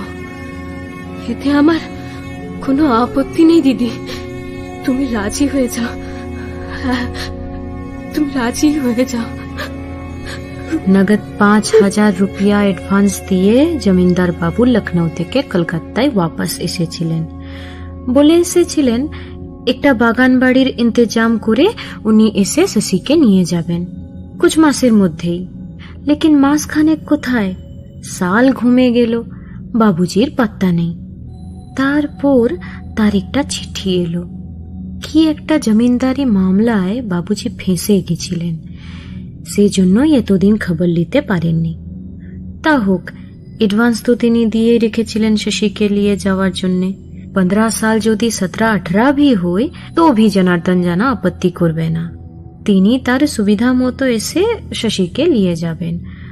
বাগান বাড়ি কেনা হয়ে গেছে, সোনার পিঁজরাও তৈরি হয়েছে, সময় মতো তিনি লখনৌ আসবেন। इस बीच अचानक से मेरा नसीब घूम गया। उत्तर कलकाताয় एक संगीत পছন্দ করে এমন এক রইস আদমি নজরে চলে আসি। এখন আমি উসি কা বাঁধা বাইজি, রাখেল নয়, বাইজি হিসেবে পাকাপাকি ভাবে কলকাতায় চলে আসি। বর্ধমানে জমিদার মশাইকে আমি তার অ্যাডভান্স ৫,০০০ রুপিয়া সুদ সমেত ফেরত দিতে চাই, কিন্তু জমিদার তা নিতে রাজি হয় না। মাঝে মাঝে তিনি ধমকিও পাঠান। मैं क्या करूं ঠিক করতে পারি না। এবার সেই জমিদার বাবু তার টাকা ফেরত নিতে রাজি হয়েছেন, লেকিন এক শর্ত পে। টাকাটা তিনি আমার কাছ থেকে ফেরত নেবেন না, নেবেন শশীর হাত থেকে। শুধু তাই নয়, টাকাটা নিজে হাতে তাকে ফেরত দিবে। তিনি শশীকে নিয়ে যে বাগান বাড়ি কিনেছিলেন উধর যাকে पहले से বলে দেওয়া তারিখ পে শশীকে যেতে হবে। জনার্দন জানা একটা মুজরাত জোগাড় করবেন। शाम को उनार किछु यार दोस्त आसबे, तादेर सबाइके शशि गान शोनाबे। तबलावाला और सारंगीके निये जेते होबे ना, এই সব ইন্তজাম জমিদার নিজেই করবেন। সুরেশবাবু যেন আকাশ থেকে পড়লেন। এসব কি বলছেন? শশী একা যাবে ওই বাগান বাড়িতে? না, একেবারে अकेला নয়। সে কি अकेला ট্রেনে বর্ধমান যেতে পারে? আমি ওর সাথে একজন আদমিকে রক্ষার জন্য পাঠাবো। সেই টিকিট ফিকিট কাটবে, স্টেশন থেকে গাড়ি ধরে শশীকে বাগান বাড়ি পৌঁছে দিবে, পাহারায় থাকবে, আবার মুজরা শেষ হলে ওয়াপস নিয়ে আসবে। কিন্তু শশী যদি গিয়ে দেখে ওই মুজরো টুজরো সব মিথ্যে কথা, ওই বদমাইশটা ফাঁকা বাড়িতে একা আছে, আর সেই সুযোগে সে যদি শশী সর্বনাশ করতে চায়? না, ও তিনি পারবেন না। কেন পারবে না? কে তাকে রক্ষা করবে? যে আদমিকে আমি পাঠাচ্ছি সে ওর গার্ড হয়ে যাবে। আমার খুব বিশ্বাসের লোক আছে, হিম্মতওয়ালা আর ডেঞ্জারও আছে, আর সাথে ईमानदारও। সে কে দিদি? তার নাম কি? वो नाम धाम जानते চেও না ভাই, তবে ইতনা জেনে রাখো वो बहुत बड़ा ডাকাইত আছে। 5-7টা আদমিকে এর আগে খুন করেছে। পুলিশকে পাস তার নাম আছে ঠিকই, মামলাও ঝুলছে তার নাম पर, लेकिन সে জামিনে খালাস পেয়েছে। जो भी है वो আমাকে মা বলে ডাকে, আর আমার সাথেও বিশ্বাসঘাত করবে না। তাহলে আমাকেও সঙ্গে যেতে দিন দিদি ভাই। বাগান বাড়ি পর্যন্ত আমি যাব না, কিন্তু কাছে পিঠে কোথাও লুকিয়ে থাকবো। শশীর চিৎকার শুনলেই ছুটে যাব ওই শয়তানটার গুহায়। না ভাই সাহেব, তা হয় না। কেন হয় না ও ভি আমি আপনাকে বলতে পারবো না। সুরেশবাবু মাথা নিচু করে কিছুক্ষণ ভাবেন, তারপর বলেন, ঠিক আছে, তাহলে আমাকে আরেকটা কাজ করতে দিন। কি কাম? আমার ঠাকুরদার একটা ছোট্ট শৌখিন পিস্তল ছিল, খুব ছোট্ট, মুঠোর মধ্যে ধরা যায়, কিন্তু মারাত্মক মারণাস্ত্র। সেটা এখন আমার দখলে। আমি তার লাইসেন্স হোল্ডার। সেটা আমি শশীকে দেব, ও সেটা সঙ্গে করে নিয়ে যাবে। এমন হতেই পারে যে গানের জলসা টলসা মিটে গেলে জমিদারবাবু নির্জন ঘরে শশীকে আক্রমণ করে বসতে পারে। হয়তো ওর গার্ড তখন অন্য কোথাও থাকবে। সেই নিতান্ত প্রয়োজনে শশী ওটা দিয়ে আত্মরক্ষা করতে পারবে। ভাই সাহাব, ও বদনসিব কি কখনো জীবনে পিস্তল দেখেছে? ও কি পিস্তল চালাতে জানে? না, তা জানে না, কিন্তু আমি তাকে 2 ঘন্টার মধ্যে শিখিয়ে দিতে পারবো। কই, ডাকুন তো শশীকে। কস্তুরীবাই রাজি হলেন। তার ডাক শুনে শশী দেবী ঘরে এলেন। শোনো শশী, দিদি রাজি হয়েছেন। আমাকে বলেছেন যে তোমাকে একবার বর্ধমানে যেতে হবে একটা গুরুত্বপূর্ণ কাজ সারতে। যদিও এমনিতে সবাই জানবে তুমি গানের জলসায় মুজরো নিয়ে যাচ্ছ। আমি কাল তোমাকে একটা পিস্তল এনে দেবো শশী। ঘণ্টাখানেক নাড়াচাড়া করলে তুমি বুঝে ফেলবে কি করে পিস্তল চালাতে হয়। আসলে পিস্তল থেকে গুলি চালানোটা কোনো ব্যাপারই নয়। বন্দুক রিভলভার পুরুষ মানুষের অস্ত্র, কিন্তু পিস্তল হলো মেয়েদের। ওটা চালাতে একটা জিনিসেরই প্রয়োজন শশী, সাহস আর হিম্মত। শোনো, দিদি তোমার জন্য একজন গার্ডের ব্যবস্থা করেছেন। সে বিশ্বস্ত লোক। তার কাছেই যন্ত্রটা থাকবে ট্রেনে করে যাওয়ার সময়। একটা ব্যাগের ভেতরে থাকবে সেটা। তাতে দিদির দেওয়া 5,000 টাকার নোটের বান্ডিলটাও থাকবে। হয়তো জলসাঘরে সেই গার্ডকে ঢুকতে দেওয়া হবে না, তাই জলসাঘরের ভেতরে, মানে ওই শয়তানের বাগান বাড়িতে ঢোকার আগেই তুমি ব্যাগটা ওর হাত থেকে নিয়ে নিজের কাছে রাখবে। তুমি জানো কিনা জানি না শশী, কিন্তু শুনে রাখো, কোনো মেয়ে মানুষ নিজের ইজ্জত বা নারী ধর্ম রক্ষা করার প্রয়োজনে কাউকে গুলি করে মারলে সেটা তার অপরাধ বলে গণ্য হয় না। আর আমি যদি গিয়ে দেখি জলসা টলসা সব বাজে কথা, বাগান বাড়িটা পুরো খালি? সেটাও হতে পারে। সেক্ষেত্রে দেখবে যে ওই পিশাচটা তোমার অপেক্ষায় একাই বসে আছে। হয়তো ওর দারোয়ান তোমার গার্ডকে আটকে দেবে আর তোমাকে পৌঁছে দেবে ওর জলসা ঘরে। সেক্ষেত্রে ওই ব্যাগটা নিয়েই তুমি জলসা ঘরে ঢুকে যাবে। দারোয়ান যদি জানতে চায় ব্যাগে কি আছে, তাহলে টাকার বান্ডিলটা বের করে দেখিয়ে দেবে। সম্ভবত যেই তুমি সেই নির্জন ঘরে ঢুকবে, অমনি বদমাইশটা ভেতর থেকে দরজার ছিটকিনিটা বন্ধ করে দেবে। তখন তুমি ওই রেশন ব্যাগ থেকে ওই দুটো জিনিস চট করে একসঙ্গে বের করে নেবে, বাঁ হাতে টাকার বান্ডিল আর ডান হাতে পিস্তলটা। বুঝলে? সরাসরি জোর গলায় বলবে, এই নিন আপনার 5,000 টাকা। তারপর বাঁ হাতে সেটা ছুঁড়ে মারবে ওর মুখে, আর সেই সঙ্গে ডান হাতে পিস্তলটা উঁচিয়ে বলবে, আপনি নিজের হাতে দরজার ছিটকিনিটা খুলে দিন মিস্টার জানা। আমার দিকে এগিয়ে আসার চেষ্টা করবেন না, তাহলে আমি কিন্তু আপনার খুলি উড়িয়ে দেব। কি বলতে পারবে তো? পারবো। পিশাচটা তখন হয়তো অনেক কথা বলবে। হয়তো বলবে, তোমার হাতটা কাঁপছে শশী, ওটা সরিয়ে নাও। হয়তো বলবে, মানুষ খুন করলে তোমার ফাঁসি হয়ে যাবে। তখন আমি তাকে বলবো, কিন্তু তুমি তো মানুষ নও বাবুজি, কুকুর মারলে ফাঁসি হয় না। আমি 3 গুনবো, তার মধ্যে যদি... সুরেশবাবু আর নিজেকে সামলাতে পারলেন না। স্থান কাল ভুলে কস্তুরীবাইজির সামনেই শশী দেবীকে 2 হাতে আলিঙ্গন করে ফেললেন। সাবাস! এর পরের ঘটনা, অর্থাৎ বাস্তবে ঠিক কি ঘটেছিল তার সুরেশবাবু জানতেন না। উনি যেদিন রায় সাহেবের কাছে এসেছিলেন তার আগের সোমবার, মানে 3 দিন আগে, কস্তুরীবাইজির ঠিক করে দেওয়া সেই গার্ডকে নিয়ে শশীমুখী দেবী বর্ধমানে চলে যান সকালের প্যাসেঞ্জার ট্রেনে। 2 দিন দারুণ অশান্তিতে কাটিয়েছিলেন সুরেশবাবু আর কস্তুরীবাইজি, কারণ ওদের দুজনের একজনও ফিরে আসেনি। গতকাল রাত্রে বর্ধমান থেকে সুরেশবাবু একটা ট্রাঙ্ক কল পান।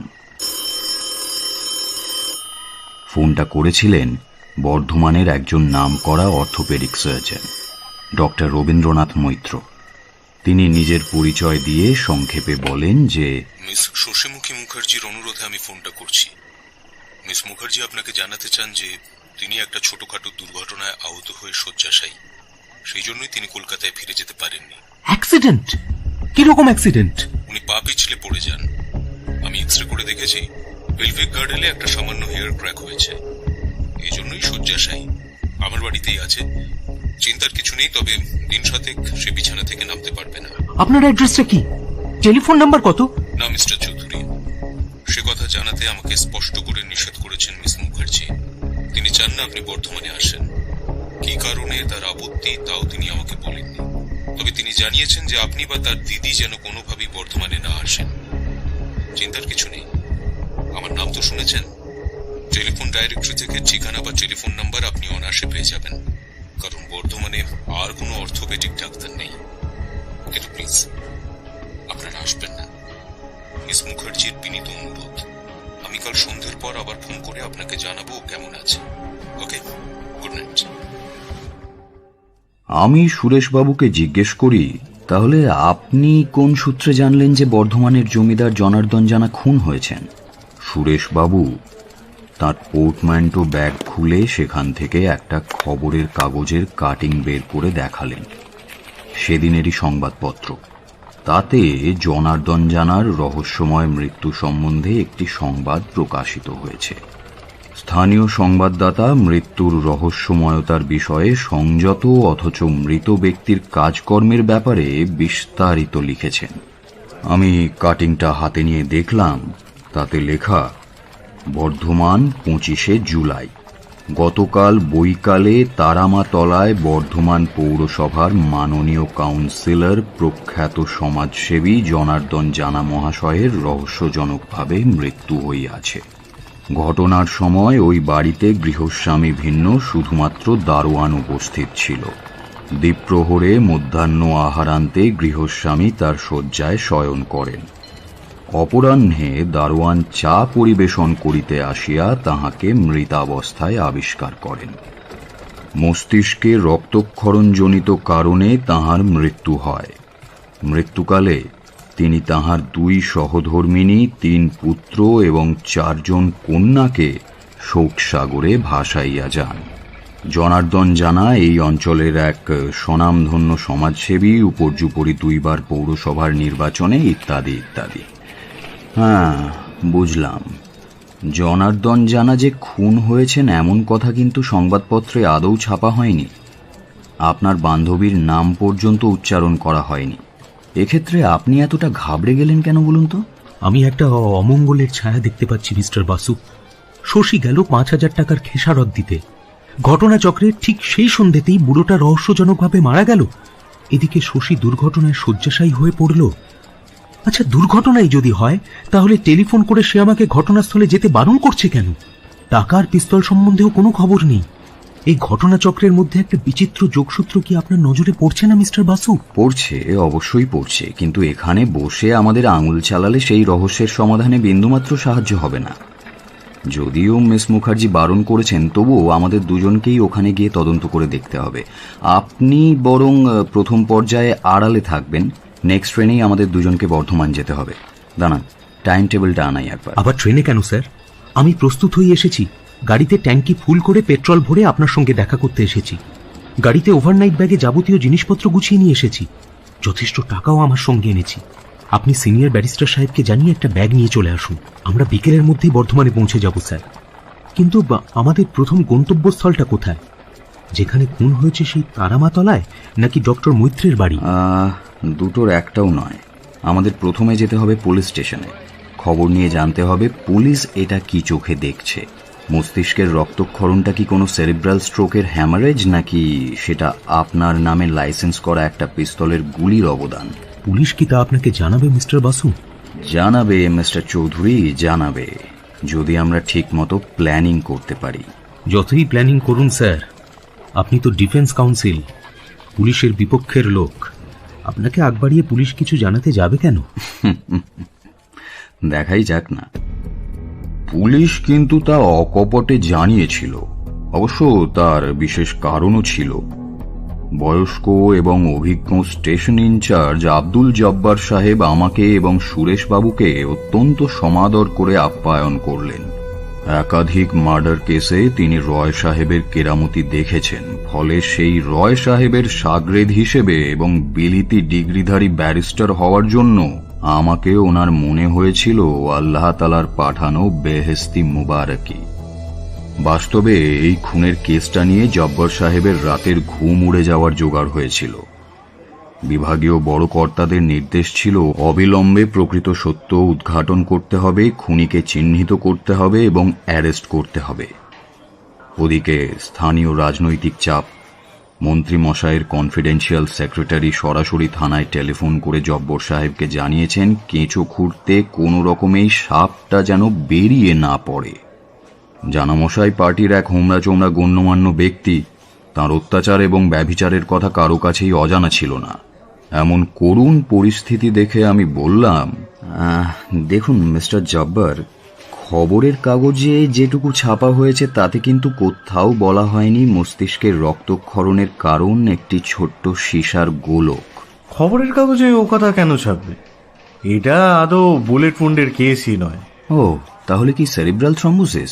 আগে না, তাও নয়।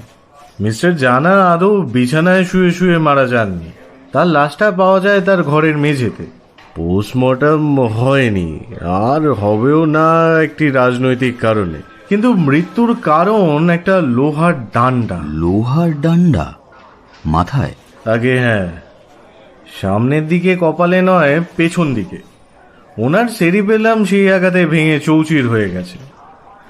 দেখুন স্যার, ঘরে কোনো তৃতীয় ব্যক্তি কিন্তু ছিল না। তৃতীয়? তা দ্বিতীয় ব্যক্তিটিকে? আমি জনার্দন জানা ছাড়া? ওই যে যার জন্য আপনি বর্ধমানে হন্যে ছুটে এসেছেন, আপনার ক্লায়েন্ট। বলেন কি মশাই, কি করে জানলেন?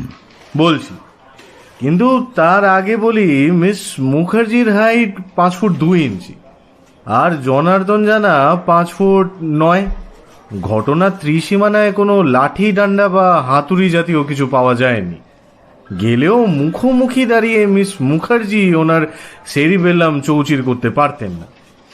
সুদূর কল্পনাতেও এই পরিস্থিতির কথা ভাবা যায় না। মুখোমুখি দাঁড়িয়ে? সেটাই কি স্বাভাবিক নয় স্যার? নির্জন ঘরে একটি পুরুষ একটি মহিলা শ্লীলতাহানি করতে চায়, সে কি আর পেছন ফিরে দাঁড়াবে? পেছন ফিরে আদর করে বলবে, এসো সোনামণি, আমার মাথায় ডান্ডা মারো? আর বিশেষ করে সে যদি দেখে মেয়েটার হাতে রয়েছে একটা স্লেজ হ্যামার। Sledge hammer? আরে মশাই, এটা কথার কথা। ধরুন সেটা মশারির লোহার ছাত্রী হয়, তাহলেও। আচ্ছা, আমার ক্লায়েন্ট তো এখন শয্যাশায়িনী, তা তিনি কি এখন নজরবন্দী হয়ে আছেন? মানে উঠে দাঁড়াতে পারলেই কি আপনি তাকে অ্যারেস্ট করবেন? সেক্ষেত্রে কিন্তু অ্যান্টিসিপেটরি বেল। না স্যার, আমি নিজের বুদ্ধি বিবেচনা মতে তাকে আদৌ অ্যারেস্ট করব না। আমার যথেষ্ট বয়স হয়েছে, যথেষ্ট অভিজ্ঞতা সঞ্চয় করেছি। আমি স্থির নিশ্চিত যে উনি নিজে হাতে খুনটা করেননি, কিন্তু আমার অনেক উপরওয়ালা আছেন। তারা যদি হুকুম জারি করে তাহলে মেয়েটাকে গ্রেপ্তার করতেই হবে। দেখুন মিস্টার জব্বার, যতক্ষণ না আপনি আমার মক্কেলকে আসামি রূপে চিহ্নিত করতে চাইছেন, ততক্ষণ আমি আপনি একই পক্ষ। আমার একটাই উদ্দেশ্য, রহস্যের জাল ভেদ করে প্রকৃত অপরাধীকে চিহ্নিত করা। সেক্ষেত্রে আপনি কি গোটা কেসটা, অর্থাৎ যতদূর আপনি জানতে পেরেছেন, সেটা আমাকে জানাবেন? তাহলে আমরা যৌথভাবে প্রকৃত অপরাধীকে। আর বলবেন না স্যার, আপনার এই অপ্রত্যাশিত আবির্ভাবকে আমি আল্লাহ তাআলার দোয়া বলেই মনে করছি। আমি গোটা কেসটাই আপনার সামনে তুলে ধরছি, দেখুন আপনি কোনো হিল্লে করতে পারেন কিনা। অর্থাৎ কে, কিভাবে, কেন নির্জন ঘরে জনার্দন জানার মাথার খুলি এভাবে স্টোন চিপ বানিয়ে দুনিয়ার ভর কিছুটা লাঘব করে দিল।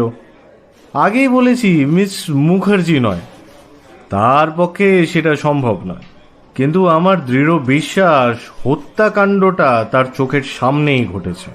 তিনি প্রত্যক্ষদর্শী, অবধারিতভাবেই স্টার উইটনেস। মিস মুখার্জি কি কথা অস্বীকার করেছেন? আগে না, উনি অস্বীকারও করেননি, আবার স্বীকারও করেননি। বাস্তবিকভাবে আমি এখনো পর্যন্ত ভালোভাবে তার জবানবন্দিও নিতে পারিনি। আন্ডার মেডিকেল অ্যাডভাইস শুধু ঠ্যাঙের হাড় ভাঙাই নয়, মিস মুখার্জি একটা প্রচণ্ড মেন্টাল শকও নাকি পেয়েছেন। ডক্টর মৈত্র ওনাকে জেরা করতে দিচ্ছেন না, ক্রমাগতই ঝুলিয়ে রেখেছেন ব্যাপারটা। বলছেন মেডিকেল অ্যাডভাইস অগ্রাহ্য করে আমি যদি ওনাকে জেরা করি এবং ওনার পেশেন্টের তাতে যদি ভালো মন্দ কিছু হয়ে যায়, তাহলে নাকি আমি ব্যক্তিগতভাবে দায়ী থাকব। I see. No sir, you don't. I mean আমার বর্তমান পরিস্থিতির কথা। এসপি সাহেব বলছেন আমি যদি মেয়েটাকে অবিলম্বে জেরা না করি তাহলে তিনি ভাববেন আমি প্রেজুডিস, অর্থাৎ চলতি বাংলায় পার্টির কাছে টাকা খেয়ে বসে আছি। ওদিকে সিভিল সার্জন বলছেন তিনি কোনো দায়িত্বই নিতে পারবেন না। রাজনৈতিক পার্টি বলছে আমি ওই বাইজিকে জেরায় জেরায় জর্জরিত করে তুলি, তাতে তারা আপত্তি করবে না। কিন্তু খবরদার, জনসেবক জানার কোচার গোছা যেন ঠিক থাকে, জানার ছুচোর কেতনটা যেন জানাজানি না হয়ে যায়। আপনি কেসটা আদ্যপান্ত খুলে বলুন তো। থানায় টেলিফোন আসে সন্ধে 5:32। আমি নিজেই টেলিফোনটা রিসিভ করি। ও প্রান্তে ছিলেন ডক্টর মৈত্র। বর্তমানে উনি এই বর্ধমানের একমাত্র অর্থোপেডিক সার্জন, বিলেতি ডিগ্রিধারী এবং আমার বিশেষ পরিচিত বটে। কারণ আমার বড়ে আব্বা বছরখানেক আগে বাথরুমে পা পিছলে পায়ের হাড় ভাঙে, তখন ডক্টর মৈত্রই তার চিকিৎসা করেছিলেন। সে যাই হোক, ডক্টর মৈত্র টেলিফোনে জানালেন যে তার পাড়ায়, বলা ভালো তার সামনের বাড়িতেই, এক ভদ্রলোকের রহস্যজনকভাবে মৃত্যু হয়েছে। আমি যেন অবিলম্বে তদন্তের ব্যবস্থা করি। ডাক্তার সাহেবের বাড়ি তারামাতলায়। এলাকাটা সম্বন্ধে আমার বিশেষ ভালোভাবেই পরিচিতি আছে। তাই আমি জিজ্ঞেস করি, কার বাড়ি? লোকটার নাম কি? আমার বাড়ির উল্টো দিকে জনার্দন জানার যে বাড়িটা আছে, মানে জলসাঘর, সেখানেই ঘটেছে দুর্ঘটনাটা। কে মারা গেছেন? আপনি চেনেন তাকে? ডেড বডি আমি দেখিনি, যিনি দেখেছেন তিনি এখন আমার বাড়িতেই আছেন। তার বর্ণনা অনুযায়ী মনে হচ্ছে মৃতদেহটা জনার্দন জানা মশায়েরই। কথাটা শুনে আমি বেশ রীতিমতো নড়ে চড়ে সোজা হয়ে বসি। কি বলছেন মশাই? সেই প্রত্যক্ষদর্শীকে টেলিফোনটা একবার দিন তো ডাক্তার সাহেব। সরি, তিনি মারাত্মকভাবে অসুস্থ, মেন্টালি শকড। আমার ট্রিটমেন্টে আছেন। আপনি দেরি না করে এখনই চলে আসুন। থানায় সবেধন নীলমণি একটাই জিপ, সেটা নিয়ে আমার আন্ডারের ইন্সপেক্টর রেডে গেছিল। যে কোনো সময় ফিরে আসতে পারে। অতঃপর আমি জনার্দন জানার বাড়িতেই ফোন করলাম। জলসাগরে নয়, তার বসত বাড়িতে। সেখান থেকে খবর পায় ওনারা এর আগেই খবর পেয়েছেন। জনার্দন বাবুর বড় ছেলে নির্মল আর তার বড় মামা কেশববাবু খবর পাওয়া মাত্রই জলসাগরের উদ্দেশ্যে রওনা হয়েছে। আমি ঘটনাস্থলে পৌঁছাই সন্ধে 6:15। জলসাগরের সামনে তখন রীতিমতো একটা জটলা। কেশববাবু পেশায় উকিল বর্ধমান আদালতে। তিনি গেট খুলে এগিয়ে আসেন আমাদের দিকে। জানা গেল কেশববাবুকে খবর দিয়েছে জলসাগরের বেয়ারা কাম দারোয়ান কানাই। ডেড বডিটা নাকি সেই আবিষ্কার করেছিল বিকেলবেলা জানামশাইকে টিফিন আর চা পরিবেশন করতে গিয়ে। জলসাগরে টেলিফোন আছে, কানাই তখনই বাড়িতে ফোন করে দেয়। তখন ঠিক কটা বেজেছিল সময়টা কেশববাবু বলতে পারলেন না, তবে তিনি ঘটনাস্থলে এসে পৌঁছান মাত্র 15 মিনিট আগে, মানে ওই 6টা নাগাদ। কানাইয়ের নির্দেশ মতো দোতলায় উঠে গিয়ে মৃতদেহটা তিনি নিজের চোখে দেখেন এবং তখনই থানায় ফোন করেন। সেখান থেকে তিনি জানতে পারেন পুলিশ ইতিমধ্যেই খবর পেয়েছে আর তদন্তের জন্য রওনাও হয়েছে। থানায় কিভাবে এত তাড়াতাড়ি খবরটা গেল, মানে কেশববাবুর মৃতদেহ আবিষ্কার করার আগেই, এটা নিয়ে তিনি তখনও চিন্তিত। আমাদের খবরটা কে দিল তিনি সেটা জানতে চান, কিন্তু আমি সে কথার জবাব না দিয়ে প্রথমে দোতলায় উঠে গিয়ে মৃতদেহটা পরীক্ষা করি। মৃত্যু সম্বন্ধে সন্দেহের কোনো অবকাশই নেই তখন আর। আমি ঘর বারান্দা জানলা দিয়ে যত দূরে কোনো কিছু ছুঁড়ে ফেলা যায় সে সব জায়গায় ভালোভাবে খোঁজাখুঁজি করে দেখলাম, কিন্তু জানামশাইয়ের মাথা ফাটিয়ে দেওয়ার মতো এমন কোনো ডান্ডা মুগুর লাঠি কিছুই আবিষ্কার করতে পারলাম না। নিঃসন্দেহেই তার খুনি অস্ত্রটা নিয়েই পালিয়েছে, কিন্তু কেন? রক্ত মাখা অমন অস্ত্র নিয়ে সে পথে কেন বের হলো? আমি আমার প্রশ্নের কোনো সমাধানই পেলাম না। তারপর জিপটা পাঠিয়ে অ্যাটপসি সার্জনকে ডেকে আনা হলো। জলসাঘরটা দোতলা। একতলায় বড় হল কামরা, মোটামুটি 50-60 জন বসতে পারে। ঝাড়লণ্ঠন ফরাস সবই সাবেকি ধরনেরই, তবে খাস গিলাসের জায়গায় শুধু টিউবলাইট। তারামাতলায় বছর 2 হলো বিজলি এসেছে। দোতলায় একটি মাত্র ঘর, শোয়ার ঘরই বলা চলে। সে ঘরে একটা ডাবল বেডের পালঙ্ক, বড় বড় শ্বেত পাথরের টেবিল আর একটা বেতের আরাম কেদার। সে ঘরের সাথে একটা টয়লেট আছে। তারই বাইরের দিকে জমাদারের যাতায়াতের জন্য লোহার স্পাইরাল সিঁড়ি। সমস্ত ঘটনাস্থলের তদন্ত সেরে আমি কেশববাবুর কাছে জানতে চাইলাম, বাথরুম থেকে ওই লোহার সিঁড়িটা যাওয়ার যে দরজাটা আছে তা তো এখন দেখছি ভেতর থেকে বন্ধ করা। আপনারা যখন আসেন মানে ওই 6টা নাগাদ, তখনও কি দরজাটা বন্ধ ছিল? আগে হ্যাঁ, আমি সেটা পরীক্ষা করে দেখেছিলাম, ছিটকিনি বন্ধ ছিল। এরপর আমি কানাইকে জিজ্ঞেস করি, তুমি যখন বিকেলে জানামশাইয়ের চা জল খাবার দিতে এসেছিলে তখনই কি দরজাটা ভেতর থেকে বন্ধ ছিল? আগে আমি সেটা যাচাই করে দেখিনি হুজুর, আমার কি আর তখন মাথা ঠিক ছিল। তবে ওই দরজাটা দিনরাত তো বন্ধই থাকে, শুধু জমাদার যখন আসে তখনই আমি খুলে দিই। সে সাফ সাফাই করে চলে গেলেই ভেতর থেকে আবার বন্ধ করে দিই। ওটা নিশ্চয়ই বন্ধই ছিল। এরপর একে একে উপস্থিত সকলেরই জবানবন্দি নিই। প্রথমেই কানাই মৃতদেহটা আবিষ্কার করেছিল। সে বলল, এই 5:15 নাগাদ। আগে আমার হাতে তো ঘড়ি নেই, তাই সঠিক সময়টা বলতে পারছি না। সাহেবের জন্য চা জল খাবার নিয়ে উপরে আসি। আমি তাকিয়ে দেখলাম চা জল খাবার এখনো একইভাবে শ্বেত পাথরের টেবিলের উপরই পড়ে আছে। তারপর কানাইকে জিজ্ঞেস করলাম, 2 প্লেট খাবার আর চা দেখছি, তোমার সাহেব কি ঘরে একা ছিলেন না? আগে না হুজুর, সাহেবের কাছে বিকেলের দিকে একজন অতিথি এসেছিলেন, তাই 2 কাপ। অতিথি? তুমি চেনো তাকে? কখন এসেছিলেন? আগে চিনি না হুজুর, তিনি 4:30 নাগাদ ছিলেন একটা ট্যাক্সি নিয়ে। আমি আগে কখনো তাকে দেখিনি। বয়স কত হবে তার? এই 20-25 হবে, ঠিক আন্দাজ পাইনি হুজুর। চোখে চশমা ছিল, দাড়ি গোঁফ কামানো? আগে তিনি তো পুরুষ মানুষ নন হুজুর, আর চশমাও চোখে ছিল না। পুরুষ নয়, 20-25 বছরের যুবতী ট্যাক্সি করে একা এসেছিল? আগে একা ছিলেন এ কথা তো আমি বলিনি হুজুর। ট্যাক্সিতে আরেকজন বেশ স্বাস্থ্যবান চেহারার লোক ছিল। সেই লোকটারও চোখে চশমা ছিল না, তার দাড়ি গোঁফ দুটোই কামানো, মস্ত বলবান চেহারা। সে ছিল ট্যাক্সি ড্রাইভারের পাশের সিটে, তার হাতে ধরা ছিল একটা ওই রেশনের ব্যাগ। লোকটা ট্যাক্সি থেকে নেমে ব্যাগটা ওই বাইজির হাতে। বাইজি? এই যে বললে অতিথি? আগে বাইজি কি অতিথি হতে পারে না হুজুর? তা সে বাইজি গেল কোথায়? আমি তা জানি না হুজুর, তাকে সাহেবের কাছে দোতলায় পৌঁছে দিয়েছিলাম। তারপর আমি আউট হাউসে চলে যাই, সেখানে সাহেবের জন্য মাছের চপ তৈরি করছিলাম, ওই বিকেলে জল খাবার আর কি, সেগুলোই ভাজতে বসি।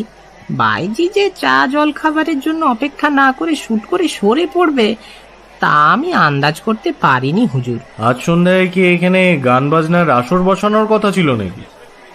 আর বাইজি একা একা এলো, তার সঙ্গে তবলচি সারেঙ্গি কিচ্ছু এলো না।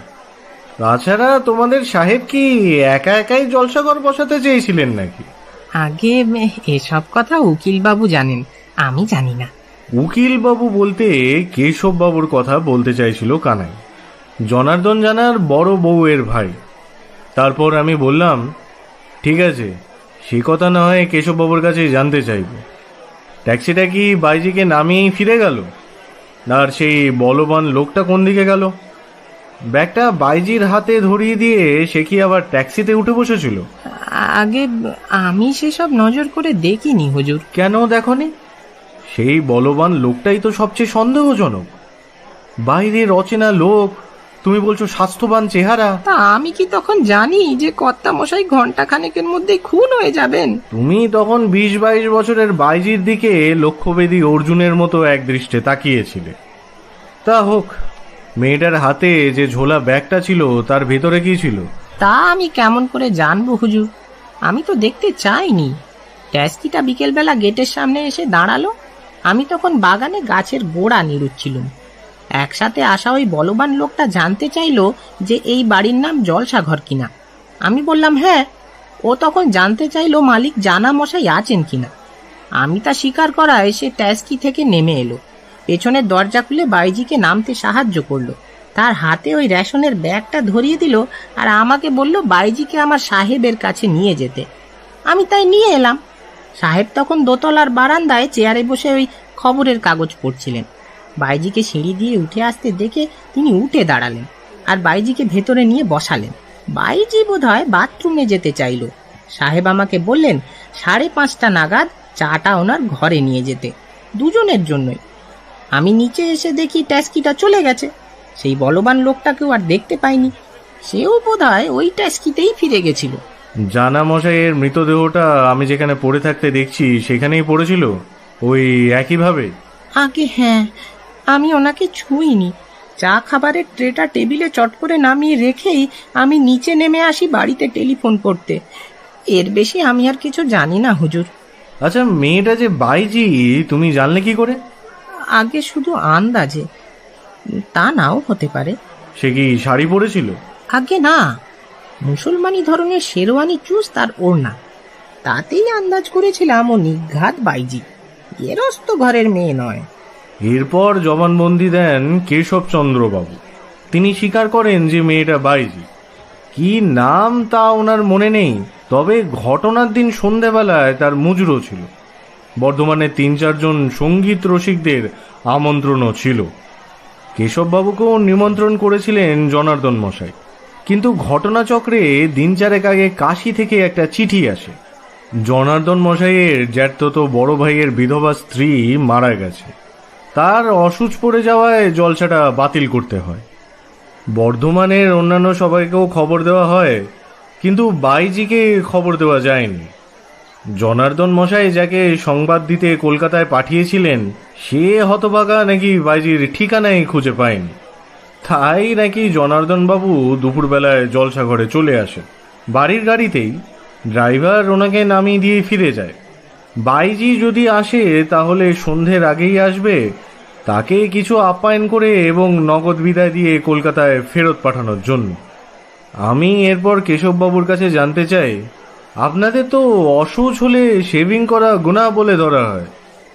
৩-৪ দিন জানা মশাইয়ের অসুচ চলছে, অথচ ডেড বডি দেখে তো মনে হলো উনি ক্লিন শেভড অবস্থায় বেহেস্তে চলে গেছেন। এই আসলে জামাইবাবু সাজ পোশাকের বিষয়ে একটু বেশি শৌখিন ছিলেন। প্রতিদিন শেভিং না করলে তার রাতে ঘুম হতো না, অস্বস্তি হতো। তাই বুঝি?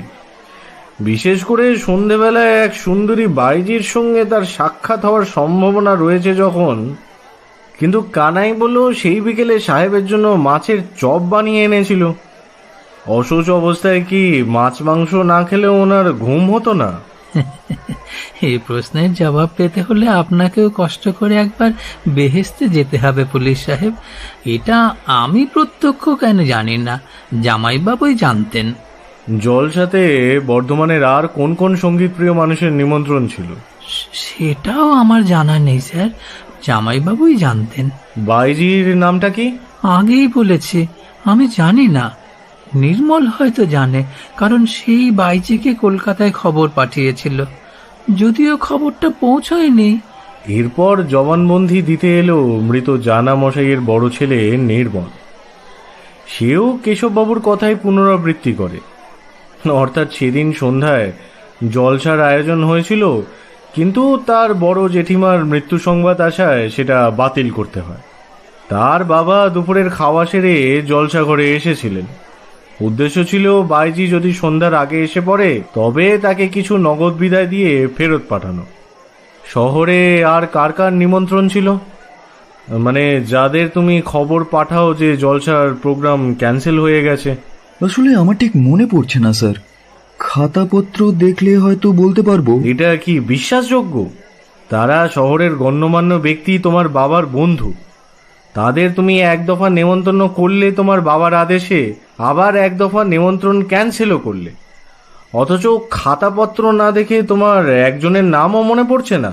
সে অপরাধে কি আপনি আমাকে গ্রেপ্তার করতে চান? আমার মনের অবস্থাটা কি একটু বুঝতে পারছেন না আপনি? আশ্চর্য। আমি মৃতদেহ মর্গে পাঠিয়ে ডক্টর রবীন্দ্রনাথ মৈত্রের বাড়ি গেলাম। তখন রাত 7:30। তারামাতলায় এ পাড়াটা বেশ ফাঁকা ফাঁকা। তবে ডক্টর মৈত্রের বাড়িটা জলসাঘরের প্রায় বিপরীতেই বলা চলে। জমিদারেরই বাড়ি ছিল এটা। জমিদারের এক অবিবাহিত নায়েব এই দোতলা বাড়িতে বাস করতেন। তিনি মারা যাওয়ার পর ডক্টর মৈত্রের বাবা মানে গগনচন্দ্র মৈত্র বাড়িটা কিনে নিয়েছিলেন। একতলায় 3টে ঘর, দোতলায় একটা। তবে বর্তমানে বাড়িতে ওনারা লোকও বেশি নয়। ডাক্তারবাবুর বিধবা মা, স্ত্রী আর একটি ছোট বোন, তারা সুন্দরী। স্ত্রী কিন্তু মেম সাহেব। বিদেশে পড়াশোনা করার সময় এটি রবিনবাবুর কনজিউমার সারপ্লাস, অর্থাৎ সোজাসুজিভাবে বলতে গেলে ডিগ্রির সাথে ফ্রি। যদিও বছর তিনেক বিয়ে হয়েছে, তবুও এনাদের কোনো সন্তান এখনো হয়নি। ছোট বোনটি কাছেই কলেজে পড়ে। কলিং বেল বাজাতে দরজা খুলে দিলেন মিসেস সুজান মৈত্র। ড্রয়িং রুমেই বসতে দিলেন আমাকে আর আমার সাথীকে। তারপর তিনি ভেতরে চলে গেলেন ডাক্তারবাবুকে খবর দিতে। আমি লক্ষ্য করে দেখলাম ড্রয়িং রুমটা আকারে বেশ বড়। সদর দরজার সামনে ঘরের মাঝামাঝি একটা কাঠ টেবিল, তার চারপাশে চারখানা চেয়ার। বেশ বোঝা যায় একটু আগেই এখানে তাসের আসর বসেছিল। তিন দিক থেকে তিনটি 13 তাসের হাত উপর করে রাখা। চতুর্থ হাতটা অর্থাৎ দরজার বিপরীতের হাতটা নিশ্চয়ই ছিল ডামের জন্য। সেখানে তাস চিত করে বেছানো রয়েছে, কিন্তু প্রথম ডিল ডেকে খেলা আর শুরু হয়নি। যে কোনো কারণেই হোক এই সময় খেলাটা হঠাৎ বন্ধ হয়ে যায়। তাসগুলো হয়তো গুছিয়ে প্যাকেটে ভরার সময় বা মেজাজ আর কারোর ছিল না। একটু পরেই ডক্টর মৈত্র এলেন। বেশ লম্বা সুঠাম চেহারা, চোখে রিমলেস চশমা, পরনে পায়জামা, ওপরের অংশে একটা সিল্কের গাউন। তিনি তার জবানবন্দি দিলেন। শরীরটা ভালো ছিল না, তাই আর চেম্বারে যাইনি। একটু দিবানিদ্রা দিচ্ছিলাম। বিকেলে 1 কাপ চা নিয়ে আমরা 4 জন ড্রয়িং রুমে তাস খেলতে বসি। Auction bridge. বেলা তখন 3টে বা 4টে। আমরা বাড়ির কয়েকজনই খেলছিলাম। আমি আর মা খেঁড়ি হয়েছিলাম। তারা আর ওর বৌদি মানে সুজান আমাদের বিপরীতে। ঘণ্টাখানেক তাস খেলার পর একটা অদ্ভুত ঘটনা ঘটে। বাইরে তখন ঝিরঝির করে বৃষ্টি পড়ছিল। এমনিতে সকাল থেকে বর্ষা লেগে আছে। আমি বসেছিলাম দরজার উল্টো দিকে। সদর দরজা খোলাই ছিল। হঠাৎ আমার নজর পড়ল সামনের ওই জলসাঘর থেকে একজন মহিলা পড়িমড়ি করে ছুটে আসছেন। তার পরনে সালোয়ার চুস্ত, ওড়নাটা কাদায় সপসপে। আমি তখন বিস্ময়ে উঠে দাঁড়িয়েছি। মেয়েটি, অবশ্য মহিলাটি বলাই উচিত, ছুটতে ছুটতে আসছিলেন। এবাড়ির সদর দরজার কাছাকাছি এসে জলকাদায় তার পা পিছলে গেল। উনি হুমড়ি খেয়ে পড়লেন চৌকাঠের উপর। আমরা ধরাধরি করে মহিলাটিকে ঘরে নিয়ে এলাম। আমার মা ঝুঁকে পড়ে জিজ্ঞেস করলেন, কি হয়েছে মা? তুমি তুমি অমন করে হাঁপাচ্ছ কেন? মহিলাটি জলসাঘরের দিকে আঙুল দেখিয়ে বলল, খুন। কথাটা বলেই সে অজ্ঞান হয়ে যায়। একটু পরেই অবশ্য জ্ঞান ফিরে পায়। আমার পরামর্শ মতো তাকে ধরাধরি করে দোতলায় নিয়ে যাওয়া হয়। তারা তার ভিজে জামা কাপড়গুলো ছাড়িয়ে নিজের এক সেট শাড়ি ব্লাউজ পরিয়ে দেয়। 1 গ্লাস হরলিক্স খেয়ে বিছানায় শুয়ে শুয়ে মেয়েটি বলে, জলসাঘরে জনার্দন জানা খুন হয়ে গেছেন। সে নাকি নিজের চোখে তাকে মৃত অবস্থায় পড়ে থাকতে দেখেছে। আমি ওকে প্রশ্ন করে যেটুকু জানতে পেরেছি তা হলো, ওর নাম শশী মুখার্জি, কলকাতায় থাকে, আর পেশাদার বাইজি। আজ সন্ধ্যায় ওর মুজরো করার কথা ছিল এই জলসাঘরে। সে কলকাতা থেকে সকাল 10টা 3 লোকালে রওনা হয়ে বর্ধমানে আসে। বর্ধমান থেকে একটা ট্যাক্সি নিয়ে সোজা তারামাতলায় চলে আসে। একটু জিজ্ঞাসাবাদ করতেই লোকজন চিনিয়ে দেয় জনার্দন জানার জলসাঘরটা। তারপর সেই বাড়ির দারোয়ান ওকে জলসাঘরের ভেতরে নিয়ে যায়। দোতলায় একটা ইজি চেয়ারে জনার্দন বাবু বসেছিলেন। শশী এর আগে তাকে কখনো দেখেনি, ফটোও দেখেনি। ভদ্রলোক কিন্তু ওকে চিনতে পারেন। অনেকদিন আগে কোন জলসায় নাকি তিনি ওর ঠুমটি শুনেছিলেন। জনার্দনবাবু ওকে আপ্যায়ন করে বসালেন, কিন্তু জানালেন তার হঠাৎ একটা মৃত অশৌচ পড়ে যাওয়ায় জলসার অনুষ্ঠান বাতিল করতে হয়েছে। তিনি ওর যাতায়াতের খরচ ও খেসারত বাবদ কিছু টাকা দিতে চান। শশী তাকে বলে, তাহলে আমি এক্ষুনি কলকাতায় ফিরে যেতে চাই। আপনি বরং চাকরকে জলখাবারের বন্দোবস্ত করতে বারণ করুন। আমাকে একা একা ফিরতে হবে। বেশি রাত হয়ে গেলে আবার অসুবিধা হবে। আজ রাতে তোমার তো ফেরার কথা ছিল না শশী। গান বাজনা হলে রাতটা তো তোমাকে থেকে যেতেই হতো। তা আমি থাকবো কোথায়? ওই খাটে? আপনি আর আমি? তা কেন, তুমি একাই থাকবে ভেতর থেকে ছিটকিনি দিয়ে। আমার তো অসহ্য চলছে। আমি আমার বাড়িতেই ফিরে যাব। ওই দরজাটা কি বাথরুমের? হ্যাঁ, তুমি যাবে? যাও না। ও দরজা খুলে বাথরুমে যায়। লোকাল ট্রেনে তো বাথরুম থাকে না। বর্ধমান স্টেশনেও সে তাড়াহুড়ো করে ট্যাক্সি ধরেছিল। বাথরুমে ঢুকে দেখে বাথরুমের ওদিকে আরো একটা দরজা আছে। তাতে অবশ্য ছিটকিনি লাগানো।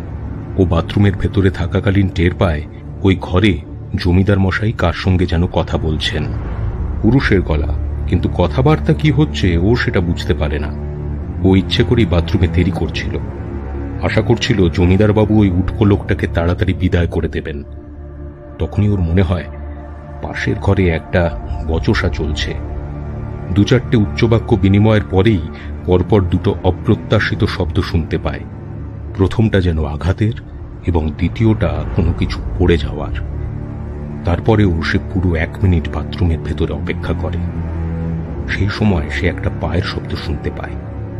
দ্রুত গতিতে বারান্দা দিয়ে সিঁড়ি দিয়ে কে যেন হেঁটে চলে গেল। তারপর চারধার একেবারে নিস্তব্ধ। সাহসে ভর করে সে দরজা খুলে ঘরে ফিরে আসে।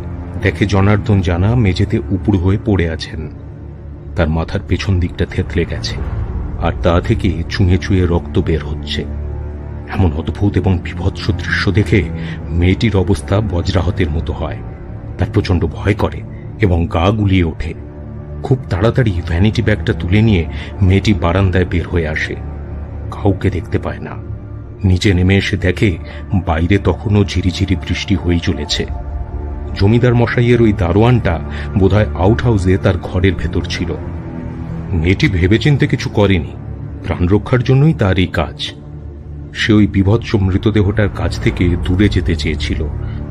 সুরকির রাস্তাটা পার হয়ে গেট খুলে তার নজরে পড়ে সামনের এই আমাদের বাড়িটার সদর দরজাটা খোলা। সন্ধ্যের অন্ধকার তখনও ঘনিয়ে আসেনি। ও দেখতে পায় আমরা 4 জন একটা টেবিলকে ঘিরে বসে আছি। কিছু না ভেবেই সে এদিকে ছুটে আসতে শুরু করে। সিঁড়ি বেয়ে বাড়ির দাওয়ায় উঠে আসতে গিয়ে পা পিছলে পড়ে যায়, আর তারপর সে আর কিছু জানে না। বোধহয় অজ্ঞান হয়ে যায়। আমি মেয়েটার সাথে দেখা করতে চাইলাম, কিন্তু ডাক্তারবাবু বললেন তাকে কড়া ঘুমের ইঞ্জেকশন দেওয়া হয়েছে। 8-10 ঘন্টা সে অঘরে ঘুমোবে। তারপরেও তাকে এ বিষয়ে জেরা করা ঠিক হবে কিনা তা কাল সকালে পরীক্ষা করলে তবে বোঝা যাবে। আপনি তো বুঝতেই পারছেন স্যার, এই জনার্দন জানার বিভৎস মৃত্যুটা জানাজানি হলে বর্ধমানে একটা বিস্ফোরণই ঘটবে। পুলিশের বড় বড় কর্তারা হুমড়ি খেয়ে পড়বে, রাজনৈতিক নেতাদের দলও। আপনি আজ সন্ধ্যায় ডাক্তার হিসেবে বাধা দিলে আমার আর কিছু করার থাকে না, কিন্তু কাল সকালেই আমি ফিরে আসব। তখন কিন্তু স্যার আর বাধা দেবেন না। দিলে আমি সিভিল সার্জনকে কল দিতে বাধ্য হব।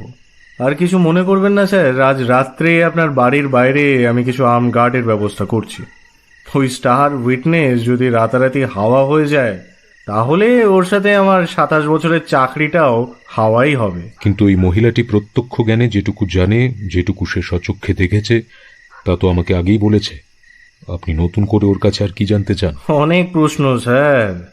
প্রথম প্রশ্ন, হাওড়া থেকে কর্ট লাইনে বর্ধমানের ভাড়া কত? এই প্রশ্নের মানে? আমার ধারণা বাইজি সেটা জানে না, বলতেও পারবে না। উনি আদৌ একা আসেননি।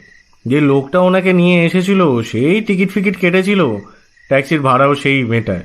সেই লোকটা যে কে আর কখন যে সে পালালো সেটা জানা বেশ দরকার। ও যে একা একা আসেনি এটা মনে করছেন কেন? ডাক্তারবাবু, আমার ঠাকুরদা যখন ঠ্যাং ভেঙেছিলেন তখন আপনি একতরফা প্রশ্ন করতেন আর আমি জবাব দিতাম। এখন কিন্তু আমাদের অবস্থানটা বদলে গেছে। আমার দ্বিতীয় প্রশ্ন, আজ বেলা 12:30 থেকে বিকেল 4টে অবধি মেয়েটা কোথায় ছিল? হিসেব করে দেখুন ডাক্তারবাবু, 10টার লোকাল বর্ধমানে এসে পৌঁছেছে বেলা 12:30টায়। স্টেশনে এসে টয়লেট যাওয়ারও সময় পায়নি। কেমন তাড়াতাড়ি ট্যাক্সি ধরে তারামাতলার দিকে রওনা হয়েছে। তাহলে ট্যাক্সিতে 4 মাইল রাস্তা, এই স্টেশন টু জলসাগর আসতে 4 ঘন্টা সময় লেগে গেল। হয়তো সে দুপুরে স্টেশনে কোনো হোটেলে ট্যাক্সি দাঁড় করিয়ে খেয়ে নিয়েছে। 4 ঘন্টা ধরে? তাহলে খুব ধীরে সুস্থে খেয়েছেন বলতে হবে। বেশ, তা খাক। সেক্ষেত্রে কোন হোটেলে কি কি খেয়েছেন তা তাকে বলতে হবে, যাতে আমি হোটেলে গিয়ে তদন্ত করে দেখতে পারি। আপনি কি সন্দেহ করছেন মিস মুখার্জি খুনটা করেছেন? আগে না, সেটা তার ক্ষমতার বাইরে। কিন্তু আমার অভিজ্ঞতা বলে ওই জাতীয় বাইজি কখনো অরক্ষিত অবস্থায় বাড়ির বাইরে পা বাড়ায় না। ট্রেনে চাপা তো অসম্ভব, অথবা একা একা ট্যাক্সি ভাড়া করা। আমার কাছে খবর আছে বাইজির সঙ্গে একজন বলবান দেহরক্ষী এসেছিল। কিভাবে তা জেনেছি তা জানতে চাইবেন না। সেই লোকটাই টিকিট ফিকিট কেটে ট্যাক্সি ভাড়া করে। লোকটা ওনাকে জলসাগরে পৌঁছে দিয়েই ঘাপটি মারে। সচরাচর এইসব বাইজির বা দেহ ব্যবসায়ীদের যারা গার্ড হয় তারা সমাজ বিরোধী হয়, খুন জখম ডাকাতির মেয়াদ খাটা গুন্ডা। সুতরাং জানা দরকার লোকটা কে, সে কখন জলসাঘর ছেড়ে যায় এবং কেন সে ওই অরক্ষিতা মেয়েটিকে সঙ্গে নিয়ে পালিয়ে গেল না। আপনি নিশ্চিত যে মিস মুখার্জি একা আসেননি, তার সঙ্গে একজন সঙ্গী ছিল? লাগে হ্যাঁ, নিশ্চিত। লোকটার হাতে একটা রেশনের ব্যাগও ছিল। তার ভিতর কোনো পাথর ভাঙা হাতুড়ি ছিল কিনা সেটা অবশ্য প্রমাণ হয়নি। আপনার পেশেন্টকে স্বীকার করতেই হবে যে তিনি একা আসেননি। তাহলে কার সাথে এসেছিলেন? সেই লোকটা কখন পালিয়ে গেল? তার সঙ্গে ওনার পরিকল্পনাই বা কী ছিল? জলসা শেষ হতে তো রাত 12টা বাজত নিশ্চয়ই। সেক্ষেত্রে বর্ধমানে ওনারা কোথায় রাত কাটাতো? এসব কি প্রাসঙ্গিক প্রশ্ন? Obviously relevant. মিস মুখার্জি তার জবানবন্দিতে বেশ কিছুটা মিথ্যে বলেছেন। আমার জানা দরকার কতটা বলেছেন। আমার বিশ্বাস ওনার সেই বলবান গার্ডটি আসল খুনি। হয়তো সে বর্ধমানেরই লোক, জনার্দন জানার পূর্ব পরিচিত। হয়তো সে অত্যাচারী জমিদারের দ্বারায় নিগৃহীত। প্রতিশোধ নেওয়ার সুযোগ নিতেই সে শশী বাইজির রক্ষক হিসেবে এখানে এসেছিল। দারোয়ানটা যখন আউট হাউসে মাছের চপ ভাজতে চলে যায় এবং ঝেপে বৃষ্টি নামায় পথঘাটে মানুষজনও জনবিরল হয়ে পড়ে, তখন সে একটা পাথর ভাঙা হাতুড়ি হাতে নিঃশব্দে দোতলায় উঠে আসে। বাইজি তখন ছিল টয়লেটে। এই সমাধানটা সত্যি কিনা আমায় যাচাই করে দেখতে হবে। গুড নাইট স্যার, কাল সকালে আমি আবার আসব। পরদিন সকালে কথা মতো আমি ডাক্তারবাবুর বাড়িতে যাই। ডাক্তারবাবু জানান এরই মধ্যে ওনার পোর্টেবল এক্সরে যন্ত্রে দেখা গেছে মেয়েটার ফিমার বোনে একটা হেয়ার ক্র্যাক হয়েছে। তাকে নাকি 15 দিন বিছানায় শুয়ে থাকতে হবে। তাছাড়াও তিনি নাকি প্রচণ্ড মেন্টাল শকও পেয়েছেন। সে যাই হোক, ডাক্তারবাবুর অনুমতি নিয়ে আমি বাইজিকে কিছু প্রশ্ন করি। মেয়েটি এবার স্বীকার করে যে তিনি একা আসেননি, তার সঙ্গে একজন পুরুষ সঙ্গী ছিল। তার আসল নাম ঠিকানা পরিচয় সে জানে না। আমিও এই বিষয়ে পিড়াপিড়ি করিনি, কারণ আমি জানতাম নির্মলের কাছে সে খবর পাওয়া যাবে। তবে শশী বাইজি বলেন তার বাদ বাকি জবানবন্দিতে কোনো মিথ্যে কথা নেই। লোকটা কখন জলসাঘর ছেড়ে যায় তা শশী মুখার্জি জানে না। বর্ধমান স্টেশন থেকে তারামাতলায় আসতে কেনই বা তার 4 ঘন্টা সময় লাগলো, সে প্রশ্নের জবাবও উনি দেননি। উনি একজন উকিলের সাথে পরামর্শ করে তবেই জবাব দেবেন। সমস্ত বিবরণটা শুনে আমি বললাম, দেখুন, আমি তার সলিসিটর হিসেবে নিযুক্ত হয়েছি। ওনার কাজিন ব্রাদার আমার সঙ্গী, এই সুরেশচন্দ্রবাবুই আমাকে এনগেজ করেছেন। আমি একবার মেয়েটির সঙ্গে এখন দেখা করতে চাই। আপনি টেলিফোনে ডক্টর মৈত্রকে একটা খবর দিন। সেই মতোই ব্যবস্থা হলো। টেলিফোন রিসিভ করলো ডাক্তারবাবুর ছোট বোন। দুর্ভাগ্যবশত ডক্টর মৈত্র তখন বাড়িতে নেই, গাড়ি নিয়ে চলে গেছেন আসানসোল। বার্নপুরে একজন অফিসারের মা পড়ে গিয়ে পা ভেঙেছেন, উনি গেছেন সেখানেই। কখন ফিরবেন বলা যাচ্ছে না। তবে আমার পরিচয় পেয়ে এবং মিস মুখার্জির কাজিন ব্রাদার সুরেশচন্দ্রবাবু আমাকে সলিসিটর হিসেবে নিযুক্ত করেছেন শুনে ওদের বাড়িতে যেতে বললেন। সুরেশবাবু একটা হোটেলে উঠলেন। প্রথমেই তার পক্ষে মিস মুখার্জির সঙ্গে দেখা করতে যাওয়া উচিত হবে না, বিশেষ করে যখন শশী দেবী এর আগেই এই বিষয়ে বারণ করেছেন। ঠিক করা হলো আমি একটা ট্যাক্সি নিয়ে তারামাতলায় ডাক্তারবাবুর বাড়িতে যাব। সুরেশবাবুর গাড়িতে নয়, সেটা শশী দেবীর পরিচিত গাড়ি। তাতে শশী দেবী সন্দেহ করতে পারেন যে তাঁর নিষেধ অগ্রাহ্য করে সুরেশবাবু বর্ধমানে এসেছেন। অসুস্থ মিস মুখার্জির তাতে কোনো বিরূপ প্রতিক্রিয়াও হতে পারে। যাই হোক, জলসাঘরের বিপরীতে রাস্তার ওদিকেই রবীন্দ্রনাথ মৈত্রের আবাসস্থল। নেমপ্লেটে পরিচয় লেখা রয়েছে। তাছাড়া বাড়িটা ট্যাক্সিওয়ালার পরিচিত। ট্যাক্সির ভাড়া মিটিয়ে আমি এগিয়ে গিয়ে ডোরবেল বাজালাম। একটু পরেই দরজাটা খুলে দিল একটি 20-22 বছরের সুন্দরী তরুণী। আমি তাকে অনায়াসেই চিনতে পারলাম যে সে ডাক্তারবাবুর কলেজে পড়া ছোট বোন। মেয়েটিও চিনতে পারে আমাকে। একটু আগে সে নিজেই টেলিফোনটা ধরেছিল, বোধহয় আমারই আসার অপেক্ষায় ছিল। সে বলল, আপনি নিশ্চয়ই barrister Basu, miss Mukherjee solicitor.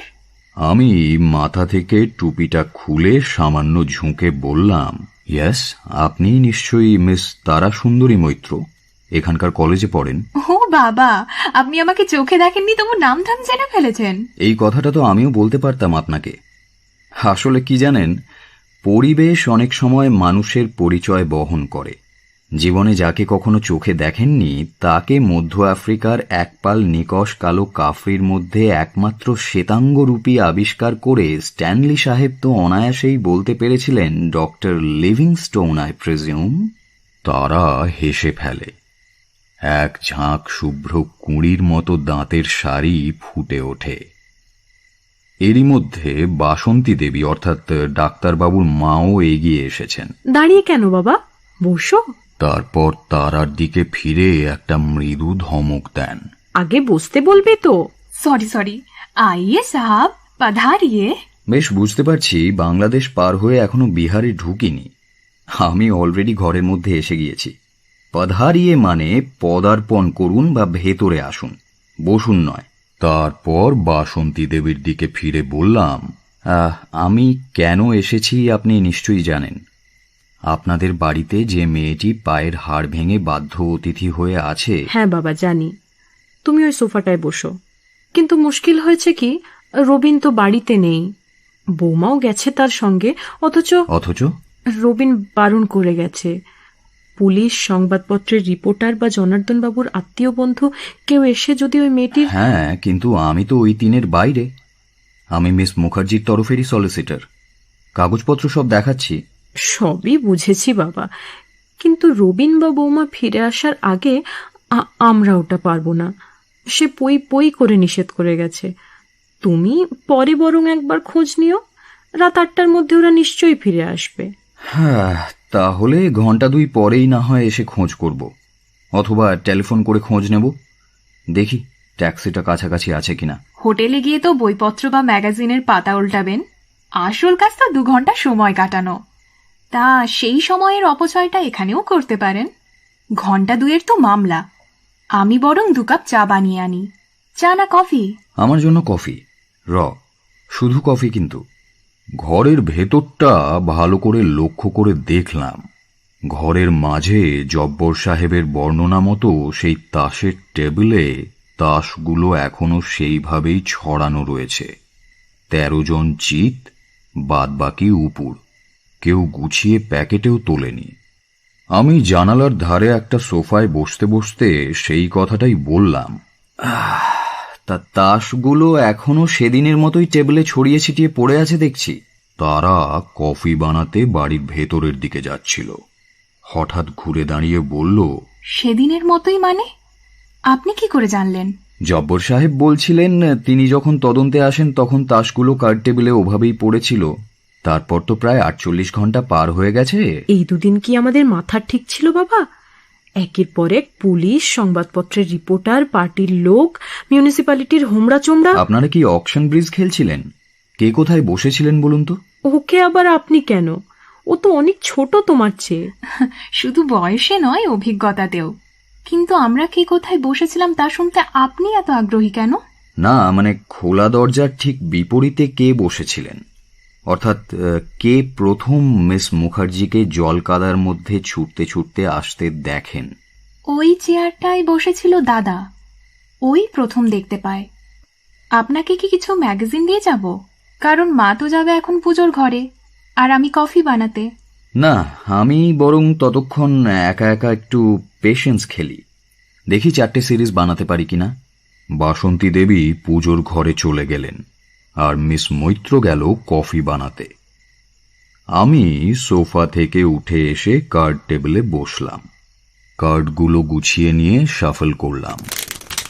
তারপর টেবিলে একা একাই পেশেন্স খেলতে লাগলাম।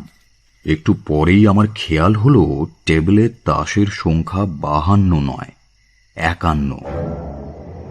আমি সবগুলো নিয়ে গুনে গুনে হিসেব করে দেখলাম ইস্কাপনের বিবির তাসটা নেই। টেবিলের এপাশ ওপাশ খুঁজলাম, হয়তো পড়ে গিয়ে থাকবে, কিন্তু না, হারানো ইস্কাপনের বিবিকে খুঁজে পেলাম না। আর খালি তাসের প্যাকেটটাও খুঁজে পেলাম না। একটু পরেই 2 পেয়ালা কফি নিয়ে ফিরে এলো তারা।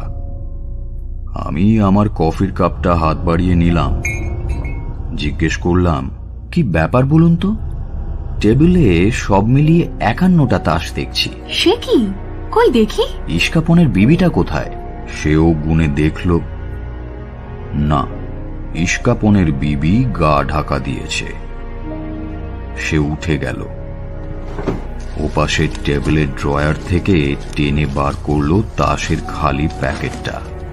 তাতে 2খানা জোকারের সঙ্গে ইস্কাপনের বিবিও লুকিয়েছিল।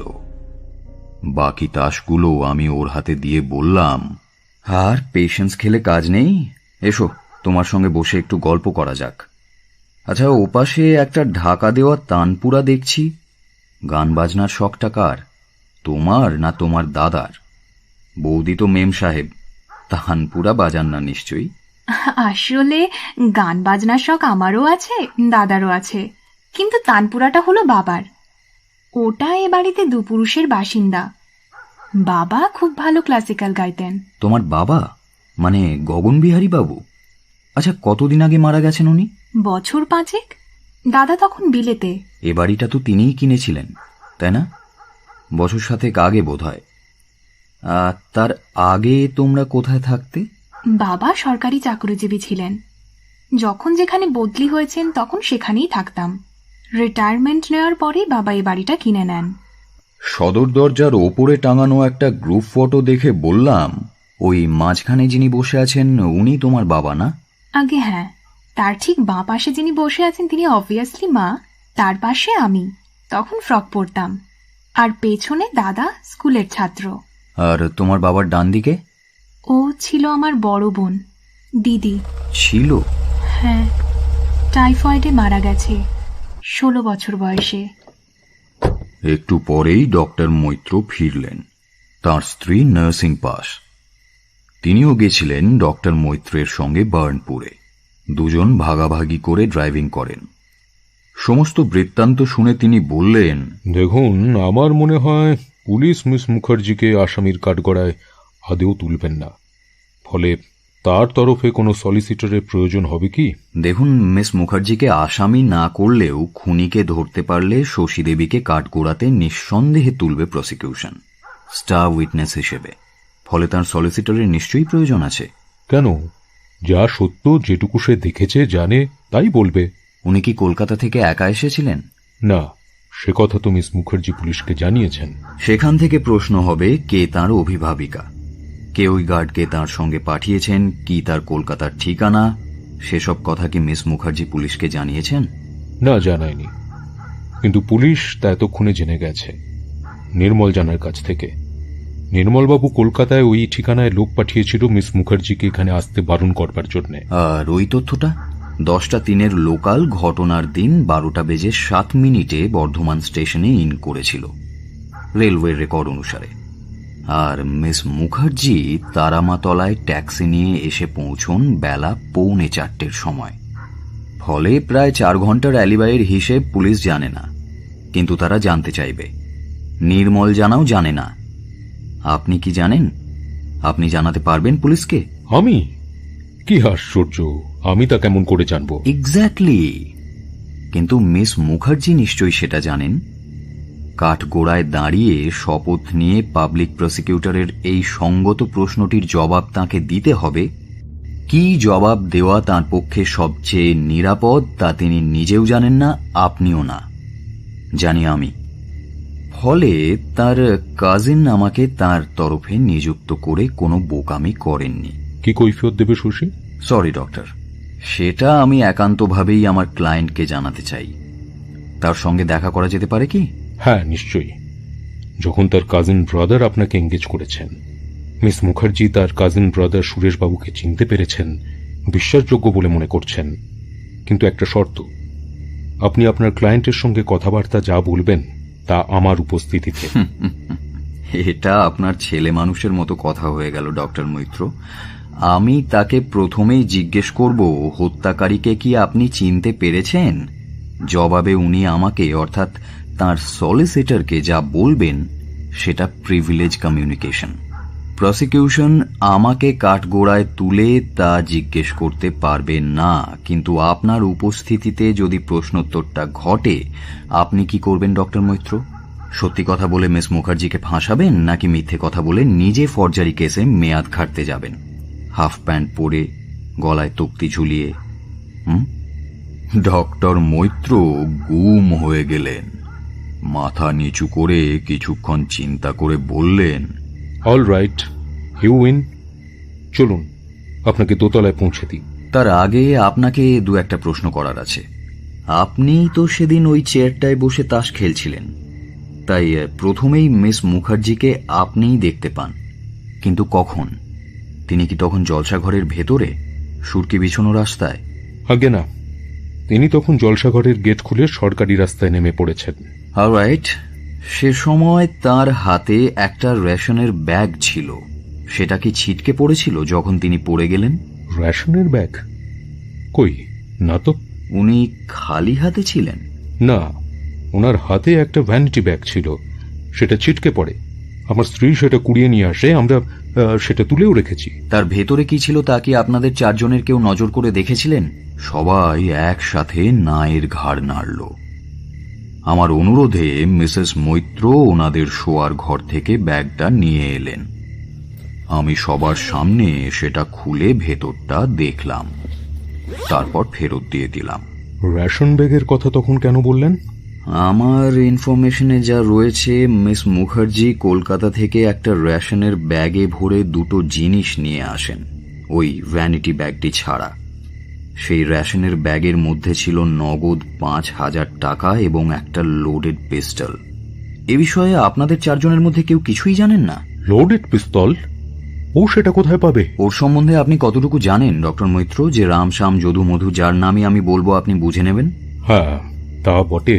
আগে না, নগদ 5,000 টাকা, পিস্তল আর রেশন ব্যাগ সম্বন্ধে আমরা কেউ কিছুই জানি না।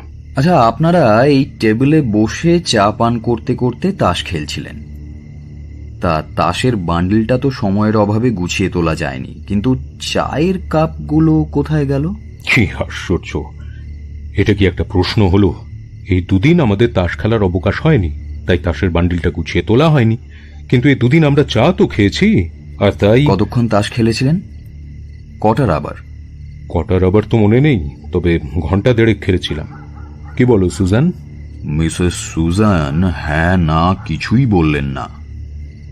আমি আবার প্রশ্ন করলাম, আর একটা প্রশ্ন ডক্টর মৈত্র। আপনাদের এই এলাকাটা বেশ নির্জন, শহরের এক প্রান্তে। শহরবাসী জানে আপনি বিলেত ফেরত ডাক্তার, প্রচুর নামডাক। তা আপনি বাড়িতে একটা আগ্নেয়াস্ত্র রেখেছেন তো? বন্দুক টন্দুক জাতীয় কিছু? না, বন্দুক নেই, একটা লাইসেন্সড রিভলভার আছে। সেটা কাইন্ডলি একবার দেখাবেন? কেন বলুন তো? আপত্তি আছে? না না, আপত্তি কিসের? এবার আর স্ত্রীকে বললেন না, নিজে শোয়ার ঘর থেকে নিয়ে এসে যন্ত্রটা দেখালেন। 6 চেম্বারের ভারী রিভলভার, চেম্বারে 6টা গুলি ভরা আছে। আমি চেম্বারটা খুলে দেখলাম, তারপর সেটা বন্ধ করে ডাক্তারবাবুর হাতে ফেরত দিয়ে বললাম, চলুন এবার দোতলায় যাওয়া যাক। বাসন্তী দেবী আর সুজান তাঁরা নিচেই রইলেন, বাকি আমরা 3 জন সিঁড়ি বেয়ে উঠে এলাম দোতলায়। মিস মুখার্জি ঘরের খাটে শুয়েছিলেন, তাঁর বাঁ পায়ে প্লাস্টার করা, দরজাটা হাট করে খোলা। ঘরে ঢুকতে গিয়ে একটা জিনিস দেখে থমকে দাঁড়িয়ে পড়ি। এই জুতো জোড়া কি তোমার না মিস মুখার্জির? তারা জবাব দেয় না, তার দাদার দিকে তাকায়। রবিনবাবু বলেন, এটা মিস মুখার্জিরই। কেন? সাদা সোয়েডের জুতোটায় জল কাদা লাগেনি দেখছি। আগে লেগেছিল, আমি ধুয়ে পরিষ্কার করে রেখেছি, দামি জুতো তো। তা বটে, তাহলে এখান থেকেই আপনারা বিদায় হন, আমি আমার ক্লায়েন্টের সঙ্গে নিজেই আলাপ পরিচয় সেরে নেব, কেমন? প্রায় ৪৫ মিনিট পরে নেমে এলাম আমি। দেখলাম ৪ জন আতঙ্কিত গৃহস্থ তাসের টেবিলের চারপাশে জড়সড় হয়ে বসে আছেন। আমাকে দেখেই সবাই সচেতন হয়ে পড়লেন। Thank you ladies and gentleman, আমার কাজ সারা হয়ে গেছে, মিশন সাকসেসফুল, এবার আমি চলি। ওর মানে ওই মেয়েটির কোনো বিপদ নেই তো বাবা? বাসন্তী দেবী কথাটা বলতে বলতে ততক্ষণে আমি একটা চেয়ার টেনে নিয়ে বসে পড়ি। না মাসিমা, আপনার বাড়ির এই অনিমন্ত্রিত অস্থায়ী অতিথির আর কোনো বিপদ নেই। শুধু তাই নয়, আপনাদের ৪ জনেরও আর ভয়ের কোনো কারণ নেই।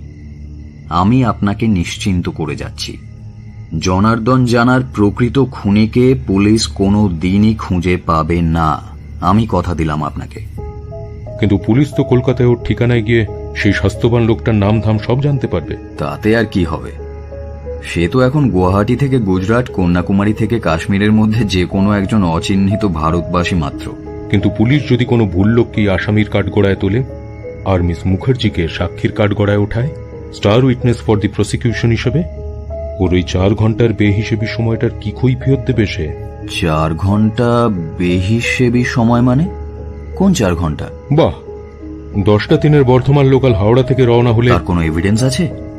উনি আদৌ 10টা ৩ বলেননি। ট্রেনটা তো হাওড়া ছাড়ে 1:50 প্রসিকিউশনের ক্ষমতা হবে 10টা ৩ সময়টা প্রমাণ করার? কিন্তু পুলিশের কাছে প্রথম জবানবন্দি? ও, পুলিশের কাছে? কোনো ফার্স্ট ক্লাস ম্যাজিস্ট্রেটের কাছে স্ট্যাম্প কাগজে দেওয়া জবানবন্দি তো নয়। পুলিশ তো ওনাকে ফাঁসানোর জন্য অথবা ভুল করে ট্রেনের সময়টা গড়বড় করেছে। প্রয়োজন হলে দেখবেন একাধিক সাক্ষীরও সন্ধান পাওয়া যাবে, যারা হলফ নিয়ে বলবে ওকে হাওড়া স্টেশনে 1:50 মেইন লাইন বর্ধমান লোকালে উঠিয়ে দেওয়া হয়েছিল। এ আর এমন কি ব্যাপার? তোমাকে একটা কথা বলবো বাবা? বলুন মাসিমা। অনেক রাত হয়ে গেছে, তুমি আমাদের সঙ্গে যা হোক দুটো খেয়ে নাও, রবিন তোমাকে হোটেলে পৌঁছে দিয়ে আসবে। তাহা হয় না মাসিমা, মিস শশী মুখার্জি আপনার বাড়িতে অনিমন্ত্রিত এসে পাত পেড়ে যা হোক দুটো খেতে পারেন, সে অধিকার ওনার আছে। কি অধিকার তা আপনি জানেন, আমি তা পারি না। বাসন্তী দেবী ম্লান হয়ে গেলেন। আমি বললাম, এবার আমি আপনাকে একটা কথা বলবো মাসিমা। বলো বাবা। ওয়ালেট খুলে একটা আমার নামের কার্ড বের করে বৃদ্ধার হাতে ধরিয়ে দিয়ে বললাম, এই ঝামেলার দিন কটা কেটে যাক, মাসখানেক পরে আপনার সুবিধে মতো আমরা 3 জনেই এসে ভালো মন্দ নেমন্তন্ন খেয়ে যাব। রবীনবাবুকে বলবেন ট্রাঙ্ক কল করে আমাকে নিমন্ত্রণ করতে। 3 জন মিলে? আগে হ্যাঁ, আপনার মেয়ে জামাইয়ের সাথে একসঙ্গে পাত পেড়ে খেয়ে যাব আমি। ও বাবা, সেটা মাসখানেকের মধ্যেই হবে কি করে? আমার বিয়ে কি এই মাসেই হবে নাকি? কার সাথে? বোকার মতো হেসো না তারা, কথাটা আমি তোমাকে বলিনি, বলেছি তোমার মাকে। উনি যা বোঝার বুঝেছেন। সেই মুহূর্তে বাসন্তী দেবীর চোখের সেই 2 ফোঁটা জলকে আর কিছুতেই ধরে রাখা গেল না, মাটিতে ঝরে পড়ল। বাসু সাহেব থামতেই সুজাতা বলল, তারপর গল্পটা শেষ করুন। ওমা, আবার কি শেষ করব? গল্প তো এখানেই শেষ। বারে, শর্ত ছিল আপনি এমন একটা গল্প বলবেন যেখানে আসামিকে চিহ্নিত করেও আপনি তাকে পালিয়ে যেতে সুযোগ করে দিয়েছেন। এক্ষেত্রে শশীর গার্ডের নামই তো আপনি জানতেন না। কি রানু, তুমি কি বলো? আমি আর কি বলবো, গল্পটা তো আমার জানা। আমি তো গল্পটা মনে করানোর জন্য প্রথমটা ধরিয়ে দিলাম, ইস্কাবনের বিবির কাটা। বাসু সাহেব এবার অন্য পাশে ফিরে বললেন, ভাগ্নে তুমি কি বলছো? শর্তানুসারে খুনিকে আপনি চিহ্নিত করেছেন, তাকে পালিয়ে যাওয়ারও সুযোগ দিয়েছেন, কিন্তু কি করে আপনি কেসটা সলভ করলেন সেটা বুঝে উঠতে পারছি না। অ্যানোম্যালিগুলো নজরে পড়ছে না তোমার? তা কেন পড়বে না? প্রথম কথা, 4 জন 1.5-2 ঘন্টা ধরে তাস খেলতে পারে না, যেখানে তাসের সংখ্যা 52 নয় 51। স্পেডের বিবি জোকারদের সঙ্গে রাত কাটাচ্ছে। দ্বিতীয় টাইম ফ্যাক্টরটারও একটা বিরাট গন্ডগোল। ঘটনাটা 1948-এর, তখন শশীমুখীর বয়স 25। বার্মা থেকে বাঙালিদের ইভ্যাকুয়েশন হয় 41-42-এ। হিসেব মতো তখন শশীর বয়স 18-19 হওয়ার কথা। সে তখন ফ্রক পরা নাবালিকা হতেই পারে না। জনার্দন জানাই নাকি 15 বছর অবস্থায় তাকে লখনৌতে দেখেছেন, খুন হওয়ার বছর 10 আগে। সুতরাং শশীর বলা ছোটবেলার কাহিনী আদ্যপান্ত বানানো। কিন্তু তা থেকে আপনি কি করে আন্দাজ করলেন যে? দুটো ক্লু অবশ্য আমার আস্তিনের তলায় রয়ে গেছে, অর্থাৎ আমি যা জানতে পেরেছি তোমরা জানো না। সে দুটির কথা বলার আগে আমি প্রথমে জিজ্ঞেস করি, নামের ক্লুটা নজরে পড়েছিল তোমাদের? হ্যাঁ, সেটাও খেয়াল হয়েছিল। গগনবাবুর 3টি সন্তান, বড়টি রবিন, গগন নহিলে তোমারে ধরিবে কে বা, ছোটটি তারা। এর মাঝে যদি একটি মেয়ে হারিয়ে যায়, টাইফয়েডেই হোক বা কুলোত্যাগিনী হওয়ায়, তার নাম কি হতে পারে? তাই রবিন, শশী, তারা এই সূত্রটা নজরে পড়েছিল। গগনবাবুর ক্লাসিক্যাল গানের পারদর্শিতা যা জিনসূত্রে রবিন আর তারা পেয়েছে, তা শশীরও পাওয়ার যথেষ্ট সম্ভাবনা। আরও একটা সূক্ষ্ম সূত্র, ডক্টর মৈত্র বারবার বাইজির প্রসঙ্গে আপনি, তুমি, তুই গুলিয়ে ফেলছিলেন। একটু আতঙ্কগ্রস্ত হলেই তার অবচেতন মনে অপরিচিতা বাইজি হয়ে যাচ্ছিলেন ছোট বোন। যে দুটো ক্লু আমার আস্তিনের তলায় লুকিয়ে আছে তার একটা হচ্ছে ওই পারিবারিক গ্রুপ ফটো। এই ক্লুটা অবশ্য ভিজুয়াল, তোমাদের জানাতে পারিনি। আর দ্বিতীয়টা শশী দেবীর আনরিজার্ভড কনফেশন।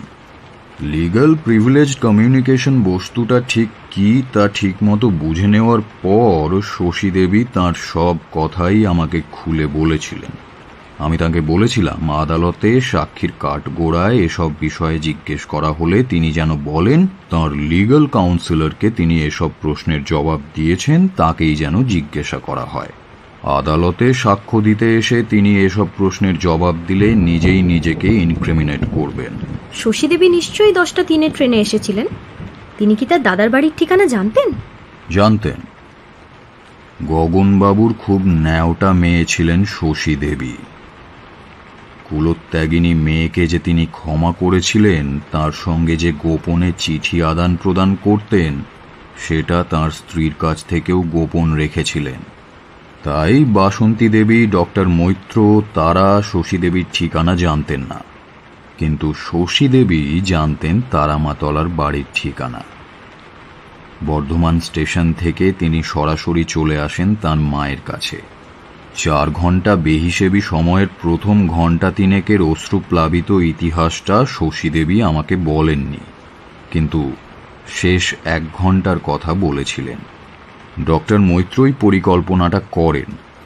তিনি লোডেড রিভলভারটা নিয়ে জলসা ঘরের পেছনের বাগানে লুকিয়ে পড়েন।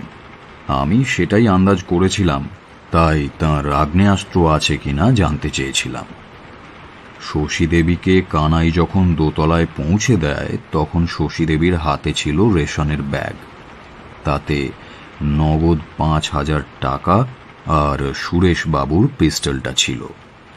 পরিকল্পনা মতো দোতলায় উঠে গিয়েই শশী দেবী প্রথম সাক্ষাতেই জনার্দন বাবুকে ওই প্রশ্নটি করেন, ওটা কি বাথরুম? ইনফ্যাক্ট কানাই তখনও সিঁড়ি বেয়ে নিচে নেমে আসেনি। জনার্দন বাবু তাঁকে বাথরুমের রাস্তাটা দেখিয়ে দেন, আর শশী দেবী সেই ঘরে ঢুকেই ম্যাথর খাটা দরজাটা খুলে দেন, আর ডক্টর মৈত্র এসে বাথরুমে লুকিয়ে পড়েন। তারপর শশী দেবী দরজা খুলে শয়নকক্ষে ফিরে এসে দেখে জনার্দন জানা ইতিমধ্যেই দরজায় ভেতর থেকে ছিটকিনি দিয়ে দিয়েছেন। তাঁর আর তর সইছিল না। শশী দেবী টাকা বা পিস্টল ব্যাগ থেকে বের করার সুযোগই পাননি। জনার্দন জানা হিংস্র বাঘের মতো শশী দেবীর ওপর ঝাঁপিয়ে পড়েন, পালঙ্কের ওপর শশী দেবীকে চিৎ করে ফেলেন। শশী দেবীর পরনে শাড়ি ব্লাউজ ছিল না, ছিল সালোয়ার কামিজ। জনার্দন জানা তাই সহজে ওনাকে বিবস্ত্র করতে পারেনি। স্বভাবতই শশী দেবী মর্মান্তিক স্বরে চিৎকার করে ওঠেন, এবং ঘটনার বাকি অংশ আর নিশ্চয়ই বলার অপেক্ষা রাখে না। ডক্টর মৈত্র রিভলভার নিয়ে গিয়েছিলেন বটে, কিন্তু বুদ্ধিমানের মতো তা থেকে ফায়ার করেননি। আসলে তিনি হত্যা করতে চাননি, জনার্দন জানার হাত থেকে নিজের বোনের ইজ্জত বাঁচাতে চেয়েছিলেন। তাই রিভলভারের বাঁট দিয়ে প্রচণ্ড জোরে জনার্দন জানার মাথার পেছনে আঘাত করে ফেলেন। পরে অবশ্য বোঝা যায় সেই আঘাত কতটা আসুরিক ছিল। জনার্দন জানার সেরিবেলাম চৌচির হয়ে যায়। ডক্টর মৈত্র ওই শয়তান লোকটার ঠ্যাং ধরে দরজার দিকে কিছুটা টেনে আনেন। তারপর রেশনের ব্যাগটা উঠিয়ে নিয়ে স্পাইরাল সিঁড়ি বেয়ে নিচে বাগানে নেমে যান। তখন জোর বৃষ্টি নেমেছে, চারিদিক জনশূন্য। শশী দেবী বাথরুমের দরজায় ছিটকিনি দিয়ে মৃতদেহ ডিঙিয়ে বাইরের বারান্দায় বেরিয়ে আসেন। কানাই তখন চপ ভাজতে ব্যস্ত। ত্রিসীমানায় আর কেউ নেই। তবে নিজের বাড়িতে ফিরে আসার পর সত্যি সত্যি একটা নার্ভাস ব্রেকডাউন হয় ওনার। ওনাকে অন্য কোথাও সরিয়ে দেওয়া তখন আর সম্ভব হয়ে ওঠে না, কারণ কানাই তাকে দেখেছে, চিহ্নিত করতে পারবে। কোনো রকমে ধরা পড়লে পলাতকার কেসটা নিদারুণ খারাপ হয়ে যেত। তাই ওই তাস খেলার গল্পটা ফাঁদা হয়। তাড়াহুড়োয় ইস্কাপনের বিবিটা জোকারের সঙ্গে ইলোপ করার সুযোগ পেয়ে যায়। তাস খেলার এভিডেন্সটা আরও জোরালো করার জন্য 2 দিন ধরে তাসের টেবিলে হাত দেওয়া হয়নি। না হলে মিস মৈত্র শশী দেবীর জুতোর কাদা সাফ করার সময় পেলেন, কিন্তু তাস গুছিয়ে রাখার সময় পেলেন না। এটা কি বিশ্বাসযোগ্য? সর্বোপরি দিদি না হলে অচেনা বাইজির জুতো ওই কলেজের ছাত্রীটি পরিষ্কার করত কিনা আমার যথেষ্ট সন্দেহ আছে। আশা করি সব সমস্যার সমাধান করা হয়ে গিয়েছে। আমার গল্পের আর কিছু বুঝিয়ে বলার বাকি আছে? আছে। উপসংহার: বাসন্তী দেবী মাসখানেক পরে মেয়ে জামাই আর তাদের সলিসিটরকে কি রান্না করে খাওয়ালেন? খাওয়াননি। শশী দেবী দ্বিতীয়বার আর বর্ধমানে যেতে রাজি হননি, তারা সুন্দরীর বিয়ের কথা ভেবে। 50-60 বছর আগেকার সমাজ তো। সমাজের দৃষ্টিতে গগন থেকে শশী অস্ত গেছে। টাইফয়েডে নয়, স্বেচ্ছায় কুলোত্যাগিনী মেয়েটা পরিবারের নিরিখে চলে গেছে চিরকৃষ্ণপক্ষে। কিন্তু বাসন্তী দেবী বা ডক্টর মৈত্র তা মানতে চাইতেন না। তাই প্রতি বছর পুজোর ছুটির সময় ওনারা একসাথে ভারত ভ্রমণে বেরিয়ে পড়তেন। রবিন, শশী, তারা, তাদের মা এবং মিসেস সুজান আর আমাদের সুরেশবাবু। সেটা শশী দেবীর শুক্লপক্ষ। আমি যেহেতু আদালতে প্রশ্ন করতে উঠিনি, তাই কোনো পারিশ্রমিকও নিইনি। তবে একবার ওনাদের সঙ্গে ওনাদেরই খরচে রাজস্থান বেড়াতে গিয়েছিলাম। সেখানে মাগুর সেই রাজবাহাদুরের ভাঙার রাজপ্রাসাদে শশীমুখী দেবী আমাকে একখানা ঠুমরি শুনিয়েছিলেন। তারপর আজ 50 বছর পার হয়ে গেছে, কিন্তু সেই ঠুমরি আজও কানে বাজে।